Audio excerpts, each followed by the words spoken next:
Chapter 86. Spirit God Parasitic Poisoning Technique 1. It was a technique referred to as a forbidden secret art. More than 60% of the current magical techniques were derived from Taoism, and there once existed a Taoist sect that popularized and brought prosperity to these techniques. That was none other than the Mozen sect. 2. In Cook, the Primal Killing Pavilion Master was no exception. When he reached the age of Gapja, 60 years old, he discovered various secret techniques engraved inside a deep cave in the valley. One of them was none other than this spirit god parasitic poisoning technique. The gods of heaven and earth have aided this master. Upon discovering this, the Primal Killing Pavilion Master could not hide his joy.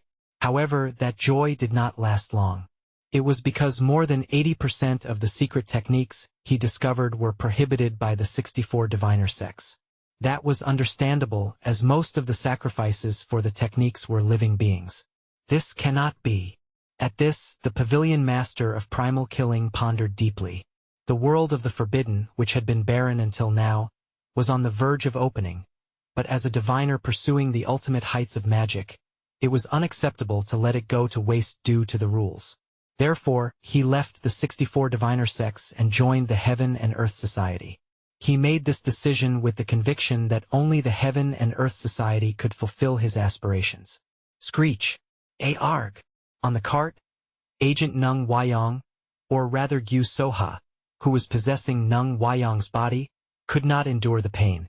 That was understandable, as it was difficult to maintain the possessed state due to the immense spiritual pressure. Damn it! Moreover, the timing was not favorable either. Thanks to the dense undergrowth, the sunlight was somewhat shielded, but during the day, when the energy of Jeong was abundant, the ghost was inevitably weakened. This was true even for those of high ranks. Bulging. The black bulging of blood vessels was a symptom of weakening possession. I need to escape. Yu Soha instinctively reached a conclusion. The two humans before her eyes were completely different from ordinary individuals. Especially that old man holding a staff was a true monster. The spiritual force emanating from the man's entire body was overwhelming the surroundings. Enduring the pain, Gyu Soha jumped off the cart and leaped backward. However, there was another problem here. The two meridians in the legs of this body were severed, and its danjian had already been destroyed. Damn it! If it were not a weakened state or daytime, she could have controlled the body and restored it to some extent, but now it was impossible. After a moment of contemplation, Gyu Soha decided to abandon the body. In the current situation, this body was nothing more than an obstacle hindering her escape. Swish! Thud! Nung Wyong's body collapsed to the ground. Simultaneously, Gyu Soha, who had emerged from the body, tried to soar into the sky. However, whoosh! A gray membrane covering the sky and extending to a radius of 15 jang. Seeing this, she was at a loss for words. What kind of human? Could they create something like a ghost's domain that only the high-ranking ghosts could form? The spiritual pressure created by their spiritual force was also absurd. Having been trapped alone in the cliff, she did not know much, but this was not a monster she could handle even at night. TSK. However, she could not just stand still. Swish! Gyu Soha reached out her hand toward the sky. Then, numerous iron chains erupted from the ground, converging toward a single point. She then concentrated her power, trying to break through the membrane in any way possible to escape. However, ho. Who said I'm letting you go? Pack. Pavilion Master in Cook of the Primal Killing Pavilion formed hand seals with his left hand. He wielded his staff, sweeping it across the Jumgangji, Vajra Madra, Doji, and then Jiamjialji, for seals. Then, strangely, whoosh! The tree trunks in the undergrowth elongated, and they flew like whips, grasping the iron chains created by Gyu Soha. Gyu Soha hurriedly waved her hand downward. Then, some of the iron chains changed direction, targeting Pavilion Master in Cook of the Primal Killing Pavilion. At that moment, someone blocked the way. It was Diviner Zhou Yuigong. Pack. I'm lean, too, dull. Jie, Zai. They were the hand seals of the 9-character technique. Overlapping the index and thumb fingers of both hands, he aimed at the charging iron chains. Clang! Crash! The iron chains bounced off and flew back toward Gyu-soha. It was the reversal technique among the 9-character techniques. In an instant, the iron chains that flew back pierced through the thigh of Gyu-soha, who was trying to dodge by twisting her body. Arg! With the weakened spiritual body, it was naturally painful when the chains pierced through. However, if she made the iron chains disappear, they would be crushed by the tree trunks, and it would be futile to gather them at a single point to break the membrane. I must endure. Whoosh! The iron chains collided with the gray membrane, and blue and red sparks simultaneously flashed like lightning. It was a phenomenon caused by the clash of spiritual force and spiritual energy. Where are you trying to escape to? Diviner Zhou Yuigong took out a talisman from his bosom and tried to chant a spell. But before that, Master in Cook of the Primal Killing Pavilion took out a talisman first and threw it toward the green spirit Gyu-soha. The demonic fire burns and the strong spirit transforms. Hurry up! As soon as the spell ended, whoosh! The flames took the form of a bird and flew toward Gyu-soha. With the iron chains stuck in her thigh, Gyu-soha could not move and was directly hit by it. Boom! Arg! With a scream, the iron chains that were shaped by spiritual energy disappeared. Then, Gyu-soha fell to the ground. Gyu-soha, whose entire body was charred black by the flames created with spiritual force. Her condition was far from ideal. Damn diviner! Ho ho ho! Your mouth is foul. This valley master is like a parent to you. Swish! Pavilion Master in Cook of the Primal Killing Pavilion waved his staff, and the sound of clinking coins accompanied the golden glow emitted by the red letters engraved on the surface of the staff. Along with it, an earthen hand erupted from the ground, simultaneously grasping Gyu-soha's arms and legs. Grab! Grab! Let go! Do you think you can escape? Screech! Gyu-soha tried to generate spiritual energy and create iron chains. However, when her arms and legs were grabbed, it became strangely difficult to exert strength. It's useless.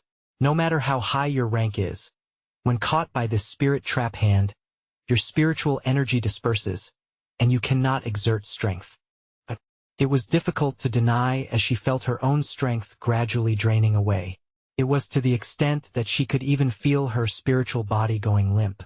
Meanwhile, Pavilion Master in Cook of the Primal Killing Pavilion approached Gyu-soha, leaning on his staff. Then, he lifted Gyu-soha's chin with the end of the staff. Swish! Ho! It has matured better than expected. Roar! Gyu-soha opened her mouth like a beast, trying to appear threatening to In Cook. However, it had no effect. Rather, In Cook clicked his tongue and said, "Since it hasn't been tamed yet, it bears its fangs like a wild beast. But don't worry. This Valley Master will refine you to be quite useful. Don't make me laugh. Human. Ho ho ho. You have completely forgotten the fact that you were once human. Well, it is a sign that your rank has increased, so it's not a bad phenomenon." Master in Cook of the Primal Killing Pavilion seemed rather satisfied. To him, his disciple, Diviner Zhou Yuigong, approached and said, "Master, is this it?" "That's right. If it had matured a little more, we could have created a blue spirit in a short period, which is truly regrettable. Even so, it's really remarkable, Master." Zhou Yuigong spoke with a genuinely astonished expression. That was understandable, as a ghost with this level of rank was artificially born in just 15 years. It was an achievement that no diviner had ever accomplished. Of course, there would be no one who would welcome such an achievement. Shall we ripen it further in solitude? No. It's too risky. Risky, you say? Once the technique is broken, it becomes difficult to continue the solitude technique. Although it's regrettable that the rank is somewhat lower than expected, it's sufficient to make use of it to this extent, so we should create a new jar. Gur. At these words from the Pavilion Master of Primal Killing, Gyu-soha gritted her teeth. She didn't understand what they were talking about, but from what he heard, were these people the ones who created that hellish cliff? Upon learning the truth, Anger surged within her. Damn old man. You! Whoosh! Ho ho ho. As expected of a ghost, your anger alone is enough to try to recover your spiritual energy. But, clink clink. Arg. When Inseok shook the coins on his staff, Gyu Soha covered her ears and writhed in pain. The sound generated by the coins engraved with incantations caused pain that stimulated the spiritual body of ghosts. If you don't want to become a servant spirit, it's best to stay still. But, perhaps feeling fear at the mention of becoming a servant spirit, Gyu Soha flinched. No matter how much of a ghost one was, it was natural to feel fear at the mention of becoming a servant spirit. Seeing such Gyu Soha, Master Inseok of the Primal Killing Pavilion stroked his beard and said, "But I'm truly curious. About what, Master? This Master's spirit god parasitic poisoning technique is perfect. But I don't understand how it managed to escape. There was not the slightest flaw in the technique. Yet it was broken. If this green spirit before his eyes had been completed to the level of a blue spirit, it would have been understandable. But that wasn't the case either, so it was incomprehensible. Could it be that Taoist Yun neglected the management of the cliff? That's impossible. This valley master also periodically checked on it. At the master's firm words, Diviner Zhou Yuigong scratched his head, looking embarrassed. Then, Master Inseok of the Primal Killing Pavilion shook his head and took out a talisman from his bosom. Well, it doesn't matter either way. If it wasn't due to negligence, we can investigate and find out gradually. With that, he brought the talisman to Gyu Soha's forehead. Sensing an ominous feeling, Gyu Soha tried to turn her head to avoid it. I told you it's useless. Pak. Inseok forcibly attached the talisman to her forehead. The talisman had the following written in red ink. Fated Connection, Ming Yun. Master Inseok of the Primal Killing Pavilion spoke as if he wanted his disciple, Diviner Zhou Yuigong, to listen. Watch carefully. I will show you how to turn a ghost born from the spirit god parasitic poisoning technique into a servant spirit. Anticipation appeared on Inseok's face. That was understandable, as it was nearly impossible to use a ghost as a servant spirit under normal circumstances. However, this technique, which was connected to the spirit god parasitic poisoning technique, could make the impossible possible, surpassing all existing magical systems. Servant spirit creation technique. With those words, Inseok chanted a spell. The heaven and earth, yin and yang, bless this day. The divine and wondrous spirit, obey my command. Gather the water and soil. Fulfill my wish. On this day, I enter the tomb. Communicate with the spirit. Receive my wish. Depart from evil. Return to good. The spirit faces upward. Hurry up. Whoosh. As soon as the spell ended, the talisman burst into blue flames. Then, the ashes glowed faintly and scattered over Gyu Soha's entire body. Watching this, the corners of Master Inseok of the Primal Killing Pavilion's mouth curled up. It was finally the moment he had been waiting for. If a high-ranking ghost can be used as a servant spirit, it might even be possible to use that as a servant spirit, which was called a calamity. Inseok smiled and spoke to the green spirit Gyu Soha. Who is this master? Now, he expected the word master to come out of Gyu Soha's mouth. However, just as he was watching with anticipation, shitty old man. Master Inseok of the Primal Killing Pavilion frowned. What? Gyu Soha should have become his servant spirit through the servant spirit creation technique. But why wasn't this spirit calling him master? Was it because its rank was high and its self-awareness was strong? Then, call this master your lord. Get lost. The eyes of Master Inseok of the Primal Killing Pavilion narrowed. Something was wrong. There was clearly no problem with the technique, so why wasn't it serving him as its master? Inseok spoke in a voice filled with anger. This master is your lord. Obey this master's command at once. Who says you're my lord? Fucking old man. If you want to act like a master, bark like a dog in front of me. You bastard. Finally, the enraged Inseok struck Gyu Soha's head with his staff. Thwack! Gyu Soha, hit by the staff engraved with incantations, let out a scream of agony. Arg! This master is your lord. At that moment, someone's voice was heard. Old man, why are you beating someone else's dog like that? What? At the sound of the voice in Cook, the pavilion master of primal killing, frowned and looked in that direction. There stood an exceptionally handsome boy, who had approached unnoticed. It was none other than Mok Jeong. I am its owner. At this voice, the green spirit Gyu Soha shouted with a face filled with delight. Master! Master! The expression of in Cook, the pavilion master of primal killing, distorted frighteningly. Footnotice. 1. Lingsen Gu Du Su, right arrow curving left. 2. Malsan Pai, MT Mao. Taoist mountain southeast of Jeong County Jurong, Jiangsu Province. The Mozen sect was a renowned sect in Taoism, but it had been extinct for a long time. Now not even a trace of it remained. There were various theories about its extinction, but the most prominent one attributed it to the sect's submission to and collusion with the government during the martial world's persecution under the 6th emperor of the Yen dynasty. Although most of the techniques that remained in the extinct Mozen sect had lost their successors, occasionally, some of these past legacies were discovered.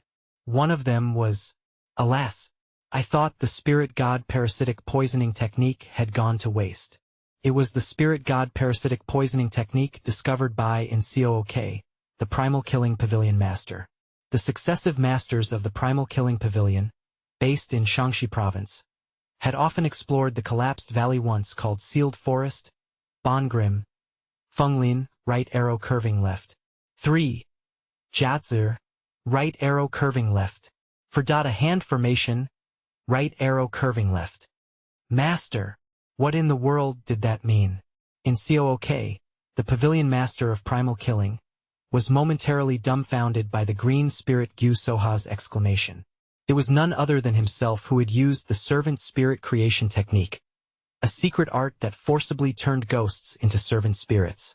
Yet the green spirit, born through the spirit god parasitic poisoning technique, suddenly called a boy who appeared to be around 17 or 18 years old his master. What on earth was going on? As he was thinking this, Jiangan, diviner Zhou Yuigong shouted upon seeing Mok Jiangan. At that shout, Jiangan, did his disciple know that guy? While he was puzzled, diviner Zhou Yuigong spoke in an excited voice. Master, Master, that child is the one I told you about. What? The eyes of in Cook, the pavilion master of primal killing, narrowed. That guy was the child his disciple Zhou Yuigong said he had accepted into his sect? Wait a moment. But why was that child here? Shouldn't he be undergoing the trials at Corpse Blood Valley? Moreover, he couldn't understand why the green spirit called that guy master upon seeing him. That child? Swish! Diviner Zhou Yuigong was about to say something, but in Cook, the pavilion master of primal killing, raised his hand as if to stop him. Master! Let's see. Are you the child named Mok Jiangan? At this question from in Cook, the pavilion master of primal killing, Mok Jiangan looked at diviner Zhou Yuigong. Then, diviner Zhou Yuigong sent a glance and spoke softly. He is your grand master and the pavilion master of primal killing. At those words, Mok Jiangan's eyes sparkled with interest. On the way to Heaven and Earth Society, diviner Zhou Yuigong had briefly explained about the primal killing pavilion, so he roughly knew what kind of people were in the valley. Was that old man, who appeared to be in his 70s, the pavilion master of primal killing? This is a diviner of a master rank. Mok Jiangan, who had opened his ghost eye, possessed eyes that could concretize energy. Therefore, he could clearly see the immense spiritual power that unconsciously emanated from the old man. The difference is this vast. It seemed to be nearly 3 times more than diviner Zhou Yuigong. It was not yet at a level he could handle. At this, Mok Jiangan put his hands together and bowed respectfully, saying, Ah, you were the elder of our sect. I am Mok Jiangan, who has been accepted under Master Zhou's tutelage. At this greeting from Mok Jiangan, diviner Zhou Yuigong silently stared at him. On the other hand, the green spirit Gyu Soha, whose face had brightened at the arrival of her master, had her eyes wide open. What does this mean? This spirit's master was a member of this old man's sect? Then did that mean he was related to those who had trapped her in this hellish place? If that was the case, it would be quite confusing. As she was thinking this, in Cook, the pavilion master of primal killing, opened his mouth. Repeat what you just said. At those words, Mok Jeong, who had his hands together, tilted his head, then smiled brightly and said, Ah, you are an elder of our sect. Master Joe's. Thud. Before Mok Jeong could finish his sentence, in Cook, the pavilion master of primal killing, stamped the end of his staff on the ground. Then, with a frightening expression, he said, Are you trying to fool this pavilion master? No. How could that be? At that brazen remark, diviner Joe Uigong became even more anxious.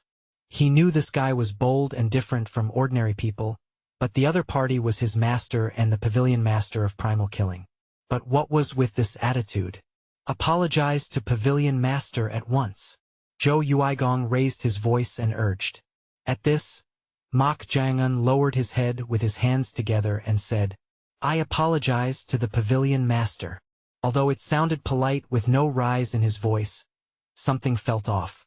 However, since he did as he was told, there was nothing more he could say. So Joe Uigong glanced at the face of his master. In Cook. Alas! As expected, his expression was not good. Just a moment ago he had shown a quite favorable reaction, so he had hoped that he could somehow get him out of Corpse Blood Valley. But now it was the complete opposite. At that moment, In Cook snorted and said, Did you say you were the master of this ghost? At that question, diviner Joe Uigong frowned and looked at Mok Jeong. Come to think of it, this guy had definitely said that earlier. I am its owner. What did that even mean?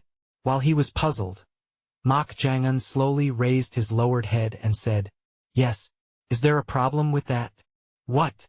Joe Uigong's expression stiffened. Did this guy not deny it but affirm it just now? Then did he really make that green spirit, created through solitude by ghosts devouring each other, his servant spirit? How in the world? Wasn't this guy undergoing the trials at Corpse Blood Valley all this time? But by what means did he make this ghost his servant spirit? Moreover, a ghost as a servant spirit. Ah! Come to think of it, this guy had a ghost with a rank-reaching yellow spirit as his servant spirit. According to him, there was no special method, but the one who tried to possess his body was coincidentally captured and made into a servant spirit. Didn't he say that? Having confirmed the extent of the guy's magical knowledge, he had thought he was really lucky. But not only that, he said he made a ghost with a rank-reaching green spirit his servant spirit? How is this possible? That was not something that could be attributed to luck. Even his master, in Cook, the pavilion master of primal killing, had tried to use the forbidden secret art of the extinct Mosen sect to turn ghosts into servant spirits. Hadn't he? Is that really? Command it once. Before diviner Joe Uigong could say anything, in Cook, the pavilion master of primal killing, spoke again. What do you mean? Anything is fine. Is he trying to confirm it? In Cook, the pavilion master of primal killing seemed to want to directly confirm it. There were several ways to verify a servant spirit, but the simplest was for the master to give a command. At this, Mok Jeong casually said, Soha, get up and come over here. Yes, master. As soon as Mok Jeong's command was given, the green spirit Gyu Soha got up, and as if he had been waiting, he approached Mok Jeong. Seeing this, diviner Joe Uigong clicked his tongue. Ha! It was true. The green spirit was really following the command. He had been quite surprised when it was a yellow spirit, but a green spirit was a ghost that even decent diviners found difficult to handle, yet he made it his servant spirit? Joe Uigong couldn't help but ask. How in the world did you do it? Do what? Are you pretending not to know now? You should have been undergoing the trials at Corpse Blood Valley. So how could you make that ghost, which was undergoing solitude, your servant spirit? At this question from Joe Uigong, Mok Jeong shrugged his shoulders. Who knows? As I told you last time, I never really intended to do anything. At this answer from Mok Jae-un, diviner Jo Uigong's eyes narrowed. Last time, he had thought it could really be a coincidence, but answering like that made it seem like he was hiding something. Oh my, you're trying to make a fool of this master now, aren't you? Then let's see if you still won't answer even like this. Pack, pack. Diviner Jo Uigong formed hand seals, and he chanted a spell. The wheel turns and the stone breaks. All returns to the mirror, the meaningless child. At that moment, Mok Jae-un focused on where diviner Jo Uigong's gaze was directed. It was the iron shackle on Mok Jae-un's wrist. Seeing this, Mok Jae-un could guess in an instant that he was trying to do something through this iron shackle. As I thought, wear that on your wrist and say this. I, Mok Jae-un, will become Jo Uigong's disciple and follow his will. What happens if I make that oath? A restriction is placed. Restriction? If you make that oath, you will not be able to harm me in any way. It is almost absolute. That was what diviner Jo Uigong had said. However, Mok Jae-un believed that there was definitely another hidden restriction here. And as he guessed, it seemed like he was about to reveal that restriction now. Pack, hurry up. Diviner Jo Uigong pointed the Jumgangji seal at Mok Jae-un and cast a spell. Upon hearing the final, hurry up, Mok Jae-un realized. Hurry up meant that it had to be urgently executed like a command of the law. In other words, it was an expression to follow the order. So that's how it was. The restriction was to control him.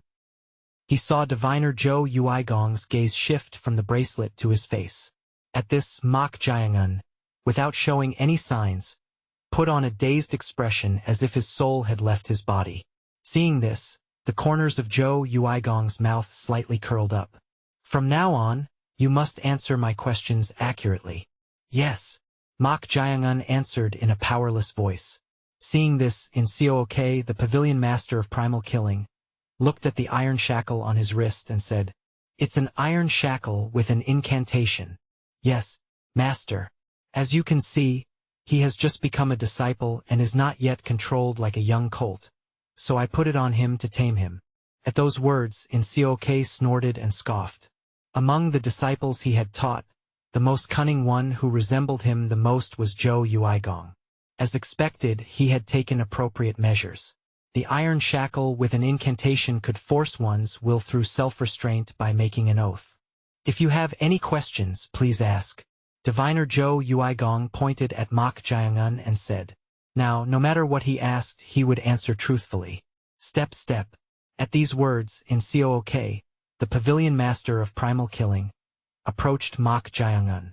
Master, one must always verify if it's properly set.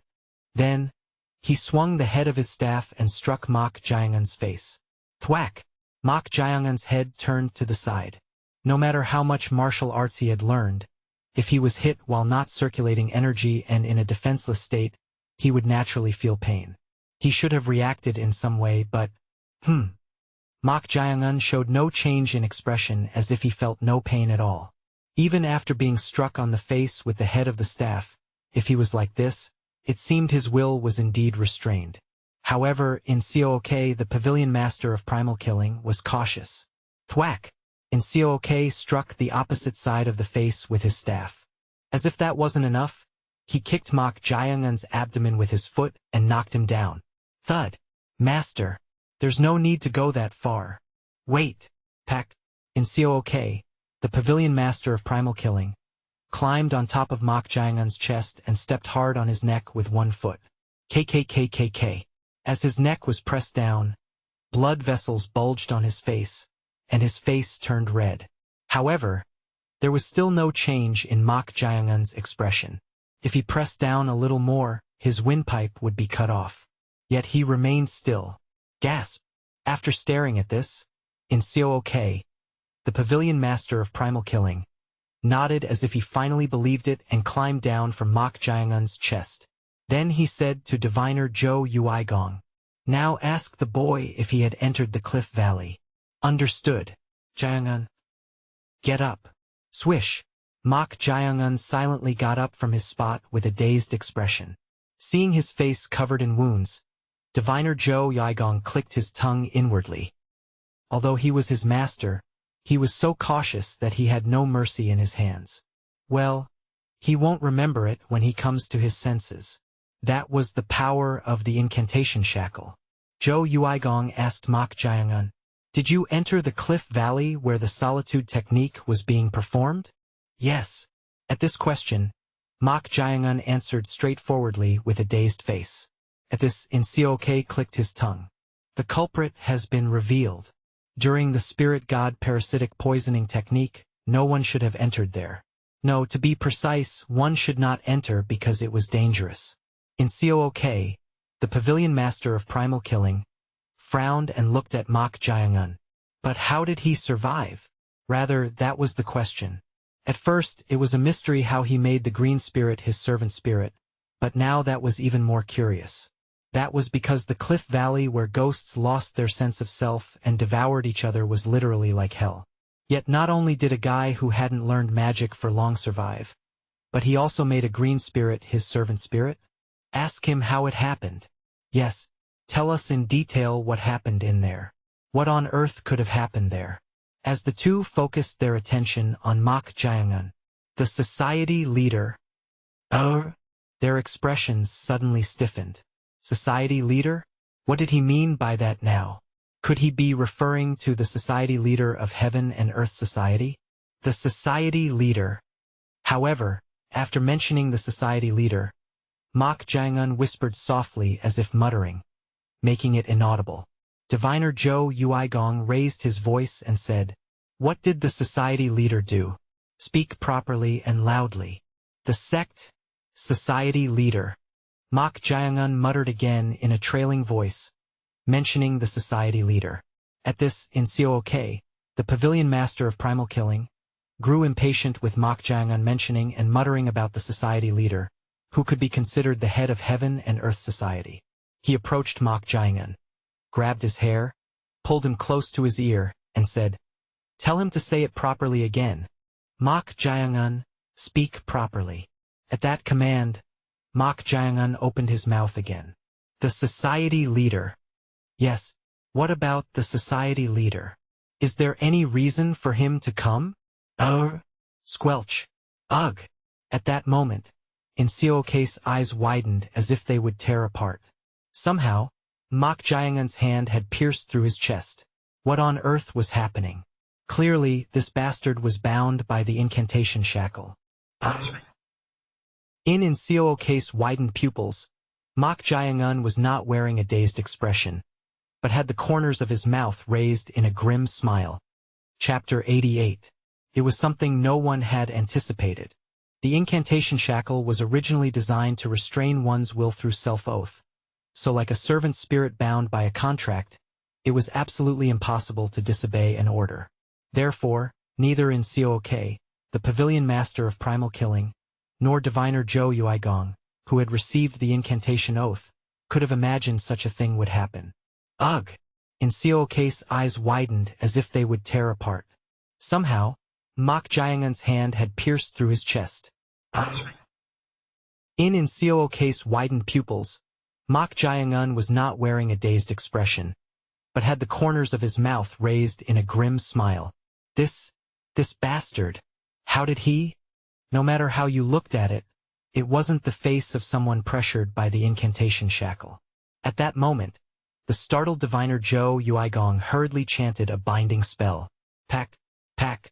The wheel turns and the stone breaks. All returns to the mirror, the meaningless child. With the shackle on, if a binding spell was chanted, he would be unable to move. Cough! Swish! Enduring the pain of his pierced chest, Inseok tried to move his fingers to form a hand seal. Among the forbidden secret arts he knew, there was a technique that could rapidly increase healing power by exhausting one's vital energy. However, that won't do. Crack. Arg. A scream burst from Inseok's mouth. As he tried to form a hand seal, Mok Jiangan had bent all his fingers backward. Due to his pierced chest, he couldn't even scream properly. The pain was agonizing, but with the thought that he might really die like this, he desperately tried to chant a spell with his mouth. By Jeong. Mouth. Pack. Coup! At that moment, Mok Jae-un struck in Seok-'s uvula with the blade of his hand between his thumb and index finger. In Seok, hit in the uvula, coughed up blood and writhed in agony. He had to somehow cast a spell, but Mok Jae-un didn't give him a chance to do so. This bastard. Seeing him in agony, Mok Jae-un smirked and said, "As expected, a diviner who can't use spells is worse than an ordinary person." These mocking words from Mok Jae-un did not reach in Seok-'s ears. He had already completely lost consciousness. The pain was so severe that he was on the verge of dying. At that sight, Jo Yuigong shouted with a distorted face, "What? Weren't you being restrained?" At his shout, Mok Jae-un smiled brightly and said, "Who knows? Why could that be?" There was no need to explain it one by one.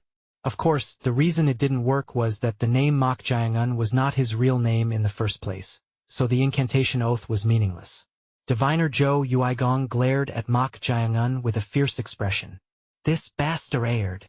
He didn't know what was going on, but the incantation shackle didn't work on Mok Jae-un. Naturally, there was no way he would reveal the reason it didn't work. At this, Jo Yuigong quickly made a decision. He had to distance himself from Mok Jae-un. Since the guy was from a martial arts background, if the distance was close it would be dangerous for himself. "I apologize." His master in Seok was already as good as dead. Since he didn't teach the forbidden secret art of resurrection even to some of his disciples, there was no way to save him. Jo Yuigong took something out of the pouch at his waist while distancing himself. They were wooden figurines with talismans attached. Wooden figurine spell. He threw 3 wooden figurines with that written on them in front of In Seok, and he quickly formed hand seals and chanted a spell. Ghost Wolf, the yellow bridge is alive and well. The 5 prohibited acts are the god's will. The face of the bridge is the wind and the beast. The 4 seasons and 8 festivals are the sacrifices. The fragrant incense is offered daily, the fierce and the bright. The sun rises in the east. The god's talisman is unparalleled. The kitchen is in the north. The 5 peaks, the great old lord, hurry up. As soon as the chant ended, tremble. The wooden figurines trembled like crazy, and then the soil on the ground stuck to them. Then, the soil that stuck to them transformed into giant figures whose height was at least 2 heads taller than ordinary adult males. Who? The transformed wooden figurines held swords in both hands and took a stance. Seeing this, Mok Jae-un's eyes sparkled with interest. This was a technique that diviner Jo Yuigong had not taught him. "What kind of technique is this? Do you think I'll tell you, bastard?" Jo Yuigong shouted. Of course, he had no intention of telling him. This was a technique he hadn't even taught his master in Seok. They were willow spirit generals, created by carving a willow tree over 100 years old, placing it in a shrine, and infusing it with spiritual energy for a long time to deal with martial artists. It took a tremendous amount of effort to create just one, and it took 10 years to create 3 of them. For diviner Jo Yuigong, it could be considered his secret technique. "You stubborn bastard. Release the master at once." Chuck. Jo Yuigong formed the geomgeology hand seal and pointed at Mok Jae-un. Pa-pa-pa-pa-pack. Then, the willow spirit generals surrounded Mok Jae-un with remarkably fast movements. Each one of them was stronger than a fierce beast level when it came to skill. Of course, they were not as strong as a monstrous beast level. Nevertheless, 3 willow spirit generals stronger than fierce beasts were enough to take pride in being able to face even the peak realm masters spoken of by martial artists. The guy still lacks experience. On the other hand, he had sparred dozens of times in preparation for battles with martial artists due to his friendship with the Underworld King. His master, in Seok, had told him to spend that time refining his spiritual power instead. But Jo Yuigong believed that he should prepare to some extent for battles with martial artists as well. The result was the Willow Spirit Generals. It was a mistake. Jo Yuigong clicked his tongue inwardly. Blinded by the guy's innate talent, he had accepted him. But that bastard was nothing more than a mongrel who could not be controlled by anyone. To him, Mok Jae-un said with a smile, "You still have a lot to learn, master." "Shut up. Who's your master?"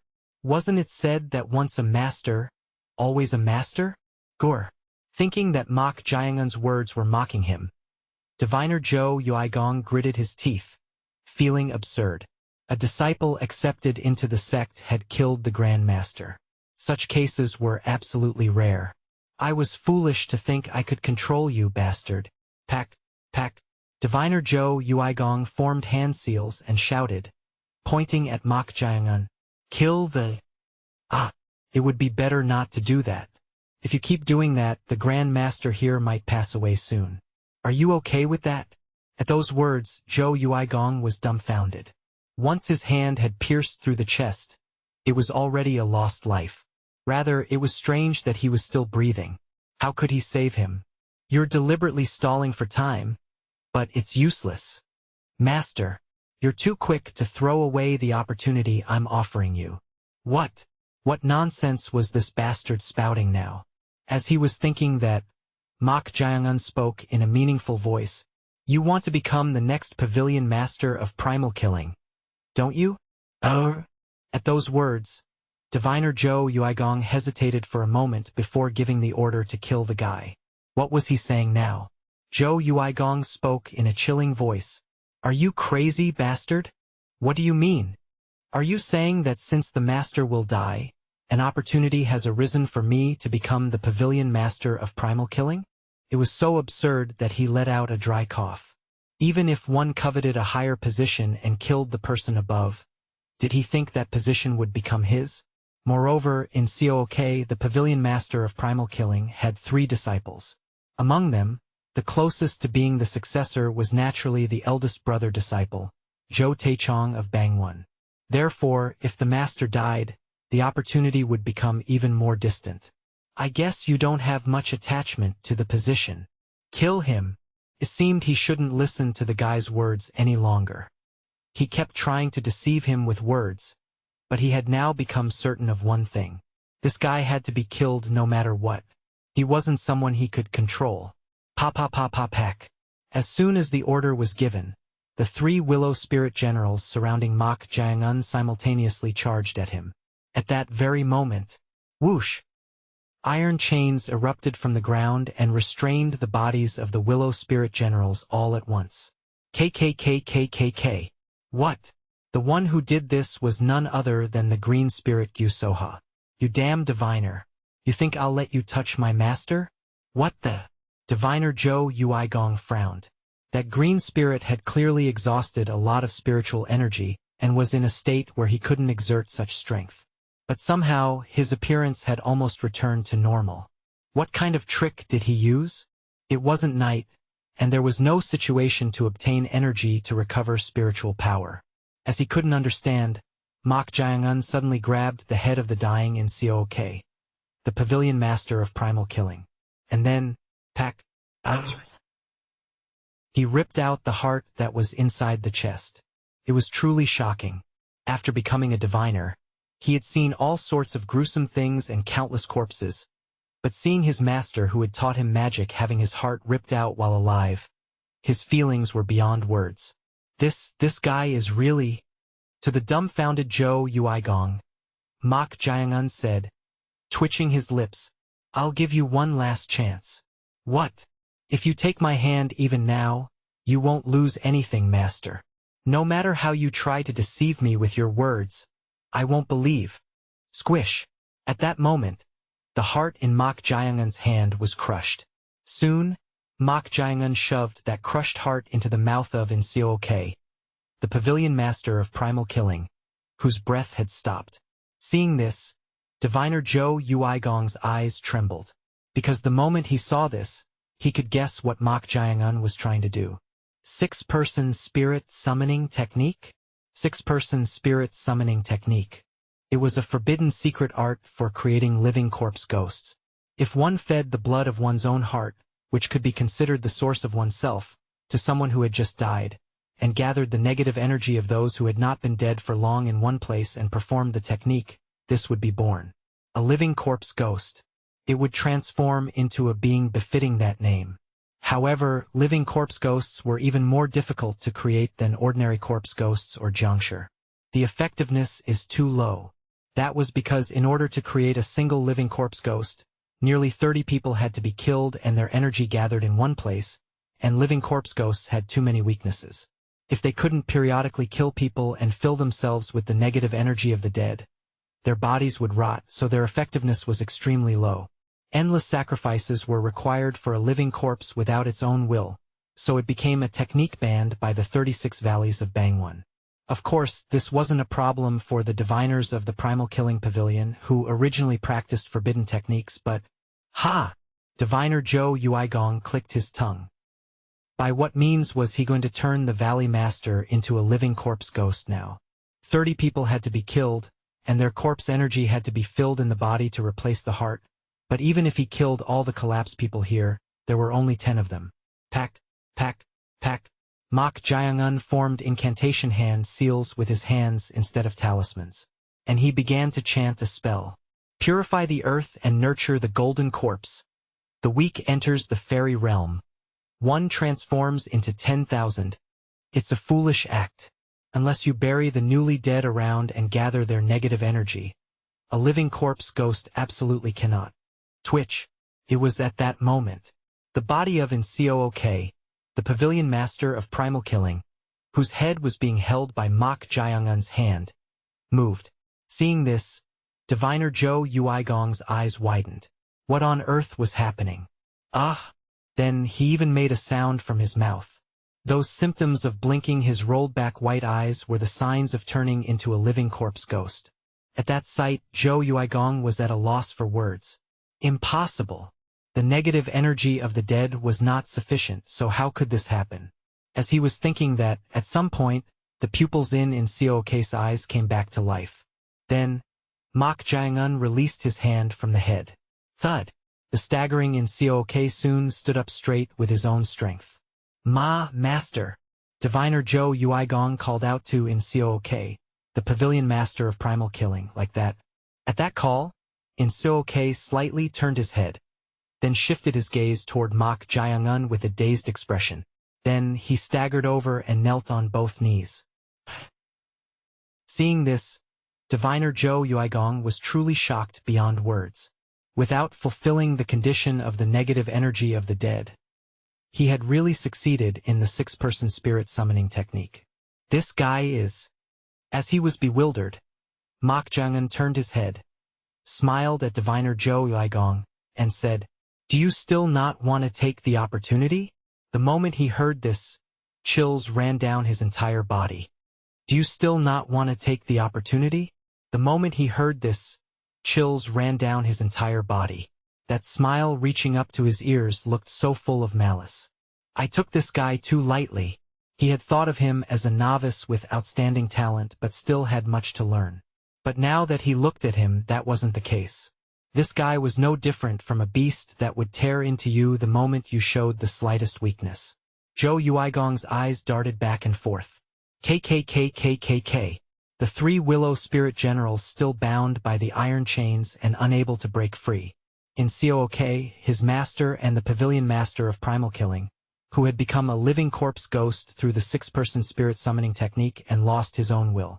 The strength gradually drained from Diviner Zhou Yuigong's clenched fists. He did have a hidden trump card, but strangely he felt it wouldn't work on that guy. I had a disturbing dream. Something like today's events must have been the reason. A turning point in life, so to speak. It seemed to have occurred. After briefly looking up at the sky and letting out a long sigh, Diviner Zhou Yuigong lowered his head and parted his lips. If I accept the opportunity, what do I gain? You've made a good choice. At his words, Mok Jeongun nodded as if it was natural and tried to approach.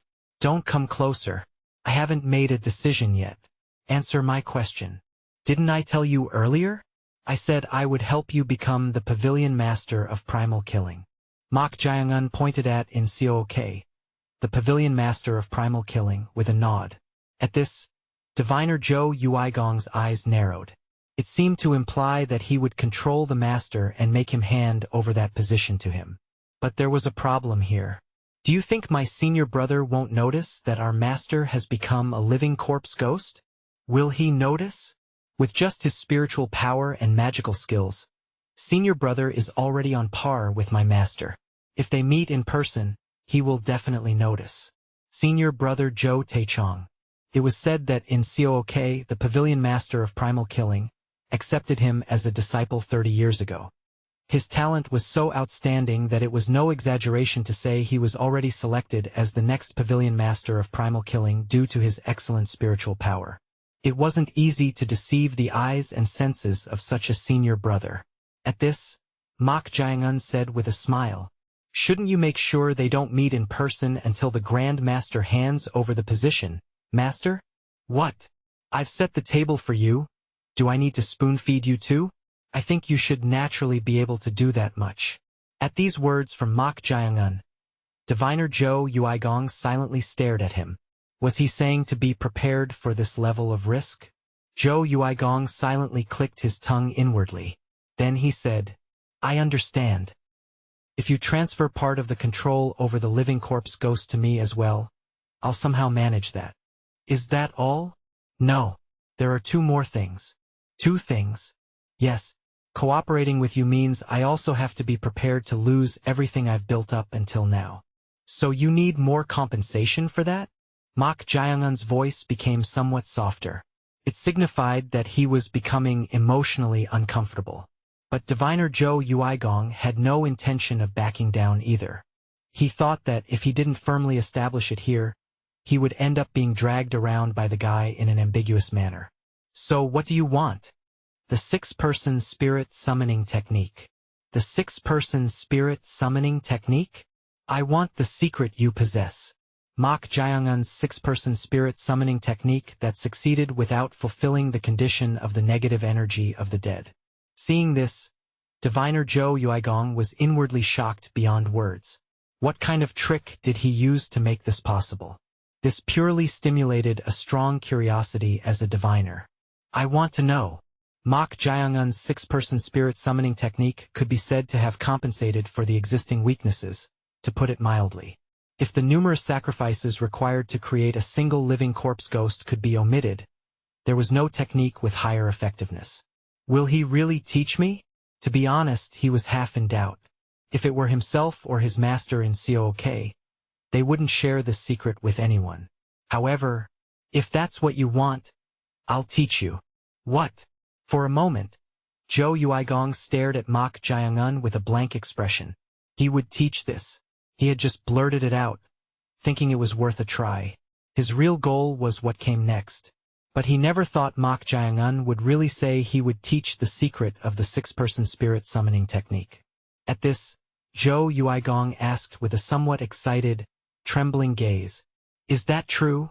Didn't you say you wanted that as compensation?" "Yes." Seeing the strength in his voice, Mok Jiangun smiled with a snort. It seemed he really wanted the secret. Of course, teaching that wasn't a difficult task. However, will he be able to do it just by knowing? Only he himself, with a unique constitution capable of absorbing the negative energy through chi of the dead, could do it. If what the blue spirit said was true, living beings couldn't accept negative energy into their bodies. Therefore, even if he knew, it would be utterly useless. What is the last third compensation? At this question from Mok Jiangun, Diviner Zhou Yuigong, who couldn't hide his excitement, composed himself and said, "Since we've agreed to work together, make an oath to me." "An oath? What do you mean?" "If you swear not to harm me or seek my life, I will sincerely help you." This was more important than the other compensations. Seeing this guy, he had no hesitation in killing someone if necessary. Therefore, he wanted to firmly establish it here. Of course, even if he made that oath here, he would never believe it. It was just that, if he made the oath, he would try to maintain it for a while according to his needs, so he was just trying to buy time. And since I've demanded this much compensation, he'll believe I'll faithfully follow him. His real goal was here. He would devise a plan after making the guy trust him. By what means could he trust and follow a guy who nonchalantly killed even the Grand Master? Diviner Zhou Yuigong said, hiding his true intentions, "What will you do? If you're uneasy, of course I should do it for you." Somehow, this guy's words sounded polite, but there was something that subtly grated on his nerves. But since it was a situation where he had to lower himself, he didn't show it. It was truly coincidental how the situation had reversed in just half a month. As he was thinking that, "There's a way to make you feel most at ease, master." A way to feel at ease? What was he trying to say? As he was puzzled, Mok Jeong took off the incantation shackle on his wrist, shook it and said, "If you wear this and make an oath to me, it should be fine." What? For a moment, Zhou Yuigong was dumbfounded. Was he telling him to wear that and make an incantation oath now? "You bastard! Are you seriously saying that?" "Bind him!" Whoosh! As soon as he finished speaking, the iron chains of the green spirit Gyu Soha erupted from the ground and restrained his body. Damn it! At this, Zhou Yuigong tried to move his fingers to quickly form a hand seal. Tap! But it was at that very moment. Ha! What the? As he was thinking that, Mok Jeong had already reached him. The distance was about 10 steps, but he arrived in the blink of an eye, startling Zhou Yuigong, who hurriedly tried to complete the hand seal. However, before that, Mok Jeong grabbed his wrist first. Grip. Ugh! He gripped it so tightly that he was seized by pain as if his wrist would break. Unable to breathe properly due to the agony, Mok Jeong said, "I'm telling you this because you seem to have some misunderstanding, but I'm giving you the opportunity so that you can be a more voluntarily loyal dog. Let go of this." Clank. Mok Jeong put the incantation shackle on the wrist of the agonized Zhou Yuigong. Then he smiled brightly and said, "If you trust and follow me, master, why would I need to harm you? So make the oath like I did last time." KKKKKK. Zhou Yuigong, whose wrist was grabbed, writhed in pain. It really felt like it would break. Or you can keep enduring. It would be fun to break them one by one. This bastard. He looked at Mok Jeong in agony, but he was smirking at him as if enjoying this. Seeing that, Zhou Yuigong realized he had no choice. This guy was enjoying this situation. If he didn't make the oath, he would really do as he said. At this, Zhou Yuigong barely endured the pain and said, I, Zhou Yuigong, will follow the will of Mok Jeong. Ah, don't say Mok Jeong, but Jeong will do. What? Zhou Yuigong's eyes trembled. Ha! Now the question was solved. The incantation contract could only restrain one's will if it was made with one's real name. Naturally, since he was the son of the Yun Mok Swordmanor and they all called him Mok Jeong, he had never doubted it. But he had lied about his name? To fall for such an absurd trick. It was utterly disheartening. Now, stop being surprised and do it properly, shall we? KKKKKK. Mok Jeong applied more strength to his hand. At this, Zhou Yuigong hurriedly said, KKKKK. I, Zhou Yuigong, will follow the will of Jeong. As soon as he finished speaking, the shackle rattled and trembled. Then, Mok Jeong released the wrist he was holding. Gasp! Gasp! Zhou Yuigong, whose face had turned bright red and was drenched in sweat from the pain, gripped his wrist and gritted his teeth. To even make an incantation oath to the guy he had accepted as a disciple. How did it come to this? As he was agonizing, Mok Jeong placed his hand on his shoulder and said with a smile, I'm so grateful that you're helping your disciple like this, master. What have I done? It seemed he had accepted a demon as a disciple. This place was Honghaibang, a brothel located on the outskirts of the outer city of Heaven and Earth Society. There, a seductive and beautiful woman was squinting her eyes and trying to look at the distant mountains. She was Ha Chai-rin, a candidate for the sect leader of Flying Killing Sect, one of the 3 major assassination groups, or rather Go-chan, who was possessing her body. Damn it! Where should I set my eyes? Go-chan was truly distressed. With the help of a makeup artist, he had successfully applied makeup.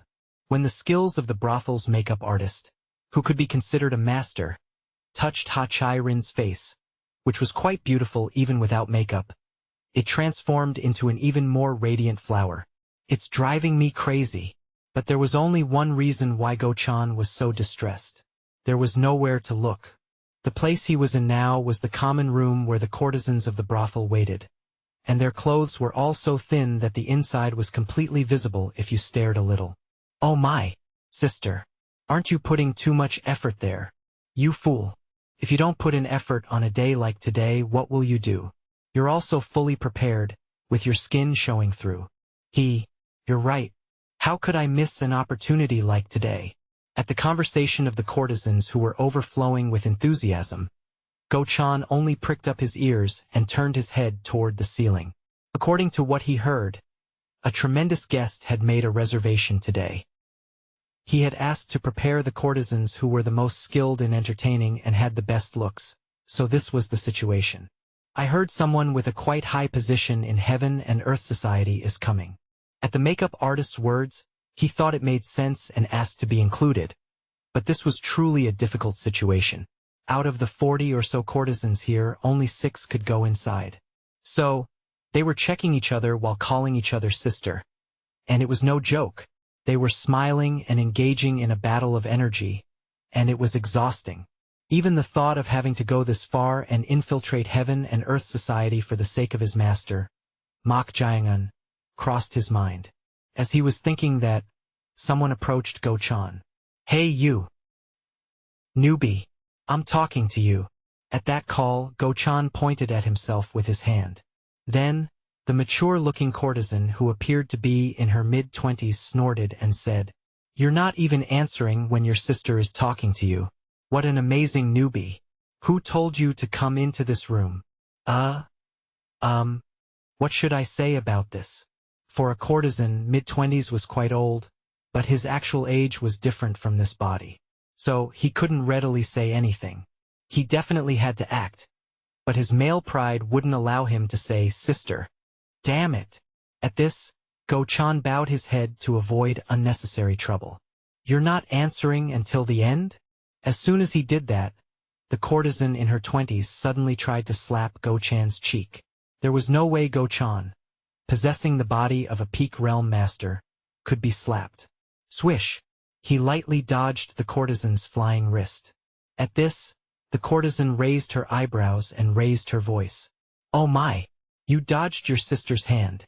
Go-chan, who thought it would be tiresome to deal with her further, waved his hands and said, "Look here, young lady.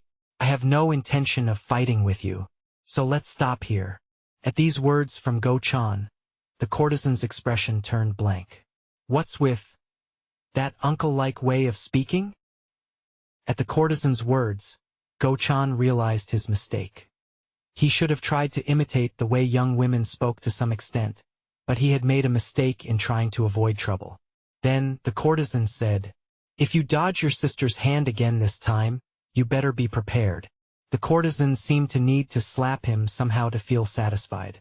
At this, Go-chan said with a serious expression, "You keep calling me sister, but young lady? No, I'm probably older than you." "What? Even though I look like this, I'm 27. Go-chan spoke an age that seemed older than her. Seeing how she kept calling him sister and asserting hierarchy, he thought that if he mentioned an older age, she might let it go. He couldn't ruin the plan by unnecessarily causing a dispute here. Then, the courtesan snorted and said, "Aha! Is that so? You're a newbie, but you're quite old despite your appearance. Ahem.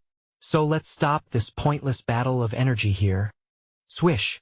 The courtesan rolled up both her sleeves and spoke as if she wanted everyone to hear. "Watch closely. This is a fight between sisters." Go-chan seriously contemplated whether he should change this plan. Chapter 90. On the way back to the inner castle of Heaven and Earth Society, Diviner Zhou Yuigong had a complicated expression as he looked at the back of the old man walking ahead of him. The old man silently walking was his master and the Pavilion master of Primal killing, in Cook. Sigh!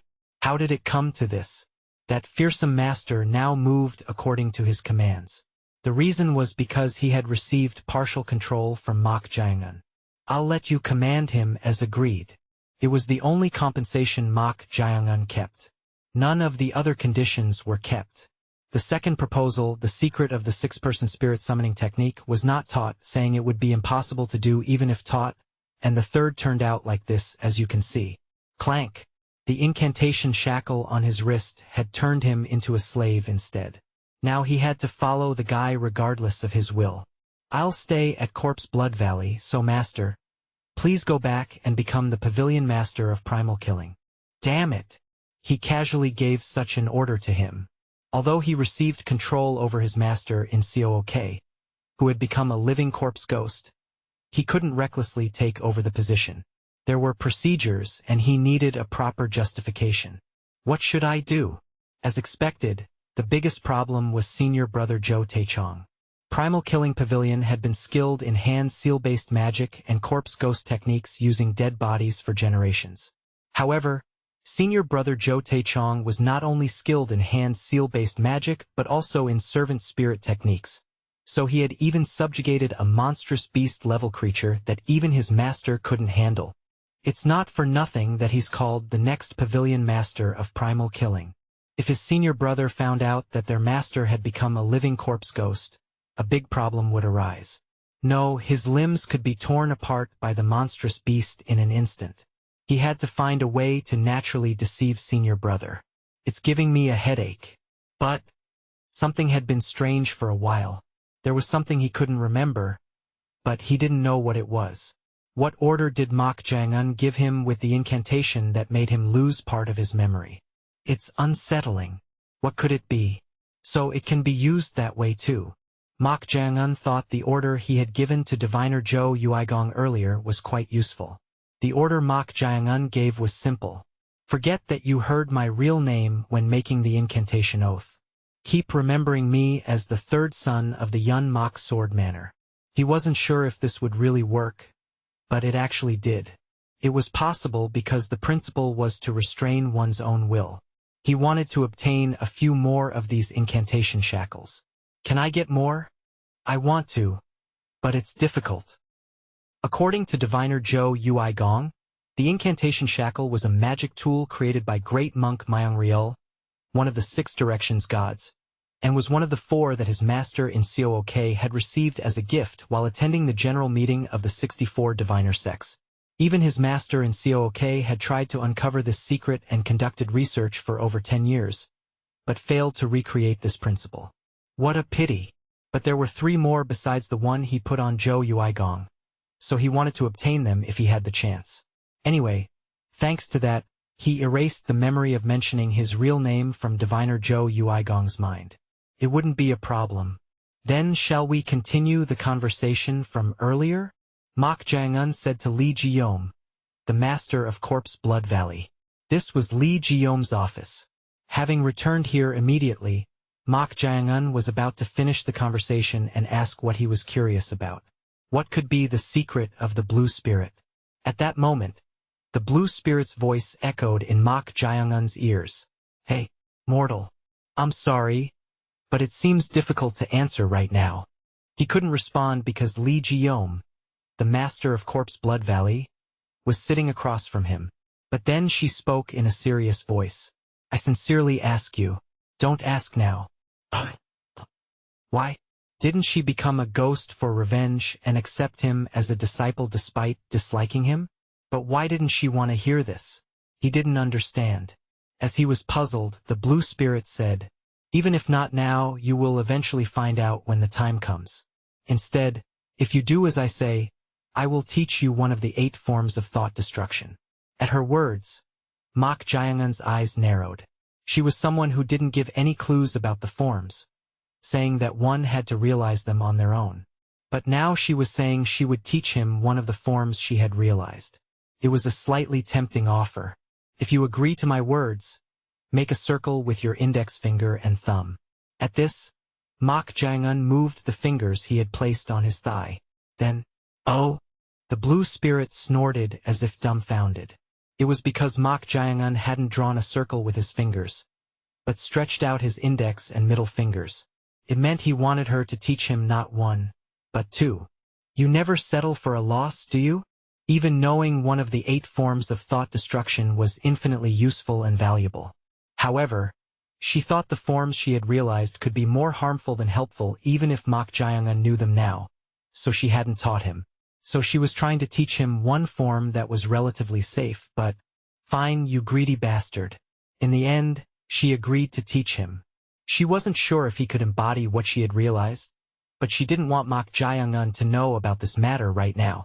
No, she herself didn't want to hear how it was revealed either. She had a guess anyway.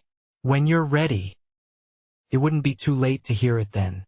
With their agreement reached, Mok Jae-un said to Lee Jeong, the master of Corpse Blood Valley, who was about to speak to continue the conversation, that day. Please wait a moment. Yes. Can we hear that story later? Hear it later. But don't you need to know what really happened back then to understand the situation of the sect? Let's have this conversation after my position is a bit more established. After your position is established? To the puzzled Lee Jeong, Mok Jae-un pointed at himself and said, in your eyes, Valley Master, what level do I seem to be at now? Level? In martial arts. Martial arts. At this, Lee Jeong slightly frowned, then looked Mok Jae-un up and down. Then, in a voice that didn't seem fully confident, he said, is it all right if I speak honestly? Yes. Just based on the energy I sense, you feel like a first-rate martial artist. First-rate. At his words, Mok Jae-un tilted his head slightly. He still had almost no clear realization of the energy corresponding to the peak realm. However, the amount of death energy he possessed had reached the pinnacle of peak realm. Moreover, his open middle danjian was also filled with condensed energy reaching the pinnacle of peak realm, so he could be said to have twice as much energy as a master of the same level. Can he not feel the energy? As he was puzzled, the blue spirit's voice was heard. Perhaps that could be the case. In the first place, humans cannot accumulate or feel the energy of death in their bodies. At most, they would feel a chill or coldness. Moreover, even if such death energy is gathered in the danjian, it would be strange for ordinary people to accurately sense it. Is that so? As the blue spirit said, death energy was completely different from ordinary energy, so even a great master like Lee Jeong, the Valley Master of Corpse Blood Valley, might have difficulty grasping it? No, come to think of it, this could be a good thing. If the opponent doesn't know my level, I can deceive them. This alone had considerable value. After all, letting one's guard down was useful for creating the opponent's weakness. Then, Lee Jeong carefully asked, could it be that you are deliberately concealing your energy, my liege? The strength of that person that Lee Jeong had heard from his grandfather was no exaggeration to say that she was among the top 3, even among the strongest people in the history of heaven and earth society. Therefore, he thought this couldn't be all. However, no. What you see is what it is. Is that true? Yes. At Mok Jae-un's words, Lee Jeong let out a sigh mixed with some disappointment. That was understandable, as Lee Jeong thought that person had possessed this boy's body as a ghost to take revenge and regain her past glory and honor. He naturally thought she would be prepared. But if that wasn't the case, what was his liege going to do in this situation? You seem quite disappointed. That's... He couldn't bring himself to finish the sentence. To him, Mok Jae-un said with a smile, of course you would think that, but it's only been half a month since I possessed this body, and at that time, this body wasn't even third-rate. At Mok Jae-un's words, Lee Jeong's eyes sparkled with interest. It was reasonable, as this meant his liege had reached the first-rate realm in just half a month. If this was true, it could be considered a tremendous rate of progress. Is that true? Yes. You don't believe me? No. How could that be? I'm just surprised. Even with outstanding martial talent, this speed was beyond common sense. Lee Jeong's reaction was natural. At this, Mok Jae-un said, I know you have expectations, but even if my past self that you know is different, I'm also in a position where I have to start from the beginning again. At those words, Lee Jeong nodded as if he understood. Then he carefully asked, then how long do you think it will take for you to recover to your original level, my liege? That was the key point. Lee Jeong was in a highly excited state after making the loyalty oath. He wanted to leave this Corpse Blood Valley immediately and regain honor together as the right-hand man of his liege. To his question, Mok Jae-un pondered for a moment. Original level? Actually, come to think of it, Mok Jae-un had never heard about the level of martial arts Chong Ryong possessed when she was alive. She herself always talked about how strong she was, but the standard for that was vague. However, seeing even the strong Lee Jeong having reverence, it seemed she was definitely stronger than he thought. Then, it seemed good to set a target period to some extent. A gentleman's revenge is not late even after 10 years. It meant that a gentleman's revenge, even if it takes 10 years, is not too late, and to be patient, build up strength, and wait for the right time. Of course, it was natural to cultivate patience for revenge, but 10 years was too long. So, the period Mok Jae-un had in mind was... Swish! Lee Ji-yeom's expression stiffened at the fingers Mok Jae-un held up. Are you crazy? The blue spirit's voice was heard in Mok Jae-un's ears. Why were they reacting like this? As he was puzzled, Mok Jae-un was only holding up 2 fingers. Ha! The blue spirit clicked her tongue as if dumbfounded. Meanwhile, Lee Ji-yeom, the master of Corpse Blood Valley, spoke in a slightly trembling voice. Could it be 20 years? No, that's too long. At those words, Lee Ji-yeom gulped and continued speaking as if he couldn't believe it. Is that really possible for you? Is there anything I can't do? An answer without a moment's hesitation. At this, ha! Lee Ji-yeom let out an exclamation with eyes full of genuine reverence. He was trying to set the target period as short as possible and aim for it, but was this level of reaction necessary? Then the blue spirit clicked her tongue and said, a guy who hasn't even gained proper realization of the peak realm is boasting that he will surpass the barrier and reach the realm of transformation Hua Jing within 2 years. Transformation realm, Hua Jing. It was the supreme martial arts realm that could only be reached by surpassing the barrier and attaining the states of 3 flowers gathered at the crown 1, and 5 energies paying homage to the origin 2. It was said that only the 6 heavens and 8 stars 3, known as the greatest masters in the current martial arts world, had reached that realm. Yet Mok Jae-un had declared that he would reach the same level as them in 2 years. Is it difficult? As if reading Mok Jae-un's thoughts, the blue spirit said, die and wake up 100 times. See if that's possible. No, if that happens, I will call you Lord for the rest of my life and attend to you. Chapter 91. Transformation Realm. It was the supreme martial arts realm that could only be reached by surpassing the barrier and attaining the states of 3 flowers gathered at the crown and 5 energies paying homage to the origin. Yet he had declared that he would reach that level in 2 years despite not having gained realization of the peak realm. Is it difficult? As if reading Mok Jae-un's thoughts, the blue spirit said, die and wake up 100 times. See if that's possible. No, if that happens, I will call you Lord for the rest of my life and attend to you. You're coming on quite strong. Mok Jae-un twitched the corners of his mouth. The reason the blue spirit was clicking her tongue and coming on so strong was simple. First of all, even she, who was called a genius that appeared once in a few hundred years, had taken 20 years to reach the realm of transformation. Of course, even this was achieved at the young age of 28, so everyone was shocked beyond words. It's not like the era has disappeared now. In the past, there was a time when the martial arts world had experienced a glorious golden age. There was a period when an unparalleled genius appeared and led the martial arts world at a young age, known as the Little Sword Immortal, but that's not the case now. I hope you keep that promise. Pardon? Lee Ji-yeom, the master of Corpse Blood Valley, asked back as if wondering what Mok Jae-un's sudden words meant. At this, Mok Jae-un shook his head. He didn't intend to say it out loud, but it was meant for the blue spirit to hear. Wait and see after 2 years. You will know the greatness of this venerable. Mok Jae-un smiled faintly at the blue spirit's bold claim. Just from her reaction and that of Lee Ji-yeom, the master of Corpse Blood Valley, he realized he had made an absurd declaration, but his grandfather always said something. You know nothing until you try. Even your nature. ZZZT. My liege.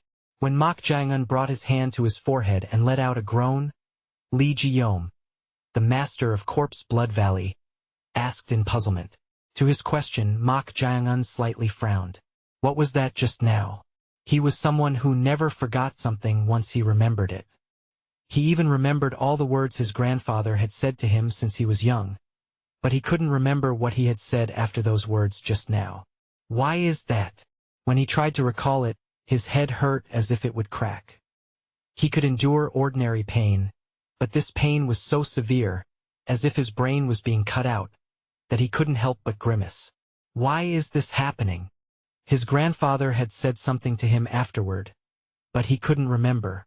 If he tried to uncover it as if it was forcibly hidden, he got a headache. A memory shrouded in fog. In the end, Jeong stopped trying to forcibly recall it. Could it be? Did his grandfather do this? A small doubt arose. But his grandfather had no knowledge of acupuncture or anything like that and hadn't done anything special to him. He felt puzzled, but now was not the time to keep thinking about it. Jeong relaxed his expression and said, "It's nothing. By the way, may I ask a few questions?" "Feel free to do so." Jeong, who had been looking at him with a worried face, answered. At this, Jeong asked, "Do you happen to know someone named Ghost Blade?" To that question, Jeong, the master of Corpse Blood Valley, answered casually, "Is there anyone who doesn't know Ghost Blade? One of the 8 stars? Ghost Blade, excluding the 6 heavens who stand at the pinnacle of the current martial arts world. He is one of the 8 masters known to have reached the highest realm. I don't know much about the current state of the martial arts world." "Ah?" Jeong nodded as if he understood. The time when his ghostly liege was active was a whopping 100 years ago, so the masters who were renowned then and now could be said to be completely different.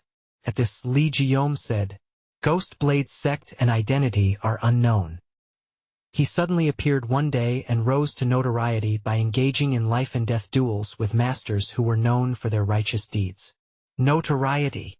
Yes, it couldn't be called fame because none of those who fought him survived. No one survived? Yes, that's why his notoriety was quite high. Huh! At those words, Jeong tilted his head. Indan, the head of the Yun Mok Sword Manor, had said he had fought him and was injured. Could it be that that fact was hardly known? As he was puzzled, Jeong exclaimed, "Ah!" as if he had remembered something and said, "There is exactly one person who survived." Someone survived? Yes. It must be the head of the Yun Mok Sword Manor. Jeong was naturally convinced of that, but he asked without showing it. "Who is that?" "I heard that Bek Saha, the annihilating poison king one of the 5 kings of our sect, fought Ghost Blade for dozens of moves." "Oh? What? Wasn't it the head of the Yun Mok Sword Manor, Indan?" Someone completely different from his expectation was mentioned. At this, Jeong asked back, "He fought Ghost Blade?" "Yes, it's quite a famous anecdote in our sect. I remember that the annihilating poison king unexpectedly fought him a few months before Ghost Blade disappeared." At these words from Jeong, Jeong frowned. For now, he could learn 2 facts from Jeong's words. One was that Jeong was also unaware of the fact that Indan, the head of the Yun Mok Sword Manor, had fought Ghost Blade and survived, and the second fact he learned was a bit disappointing. Jeong had come here thinking that Ghost Blade might be a master of heaven and earth society. But if he had fought someone called the Annihilating Poison King, one of the high-ranking executives here, they might not be on the same side but in an adversarial relationship. Did I make the wrong guess? Should he have gone to the Imperial Palace if he had known this would happen? As he was thinking that, Jeong asked, "Is there a problem?" "Ah, I had heard that Ghost Blade was a hidden master of heaven and earth society.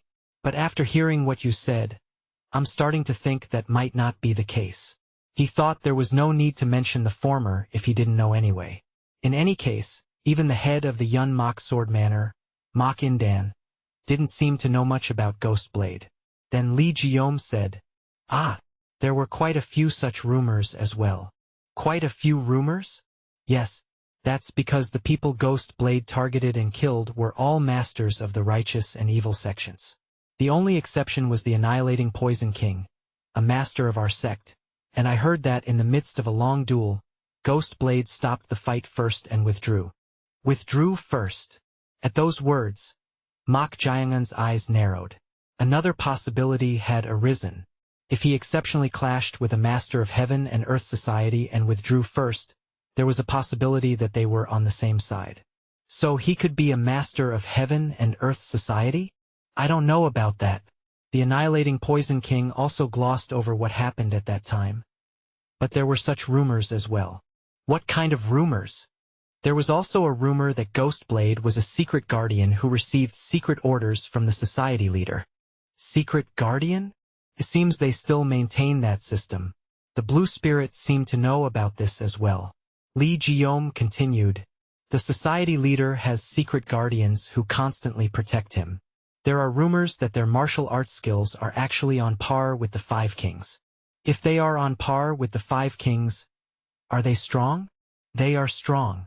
Among the Five Kings, there are 2 Supreme Masters who have reached the realm of transformation, and the other 3 have reached the pinnacle of the transcendent realm. What?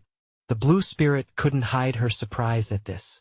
That was understandable, as in the era when she was active, there were hardly any among the executive-level members who had reached such a realm. But had it changed so much in 100 years? How astonishing! Had the level of heaven and earth society risen to that extent? Well, back then, it was the early days of heaven and earth society, and it was a period when they were still gaining strength. Considering that, it might be natural now that they had grown into one of the 3 giant forces dominating the current martial arts world. Ah, since you said you're not familiar with the current situation, I should tell you this. The 2 of the 5 kings who have reached the realm of transformation are called the 8 stars in the current martial arts world. Who? Then it made sense to some extent. If the society leader's secret guardian was strong enough to be on par with the 5 kings, it was plausible that he might be the disappeared Ghost Blade. At this, Mok Jayangan asked, Ghost Blade's identity still hasn't been revealed, right? Yes, that's right. However, perhaps the annihilating Poison King, who dueled with him before he disappeared, might know some clues. The annihilating Poison King might know. I see. Yes, he is the only one who survived a duel with him, but it's not certain. By the way, why do you ask about this? Ah, it's not really important, so don't worry about it. At those words, Lee Jeong, the master of Corpse Blood Valley, showed a puzzled look but soon nodded without further questioning. I understand. Seeing his attitude, Mok Jayangan thought he was truly straightforward. He could understand why the Blue Spirit cherished the people of the Lee family. Anyway, 2 clues had emerged from this.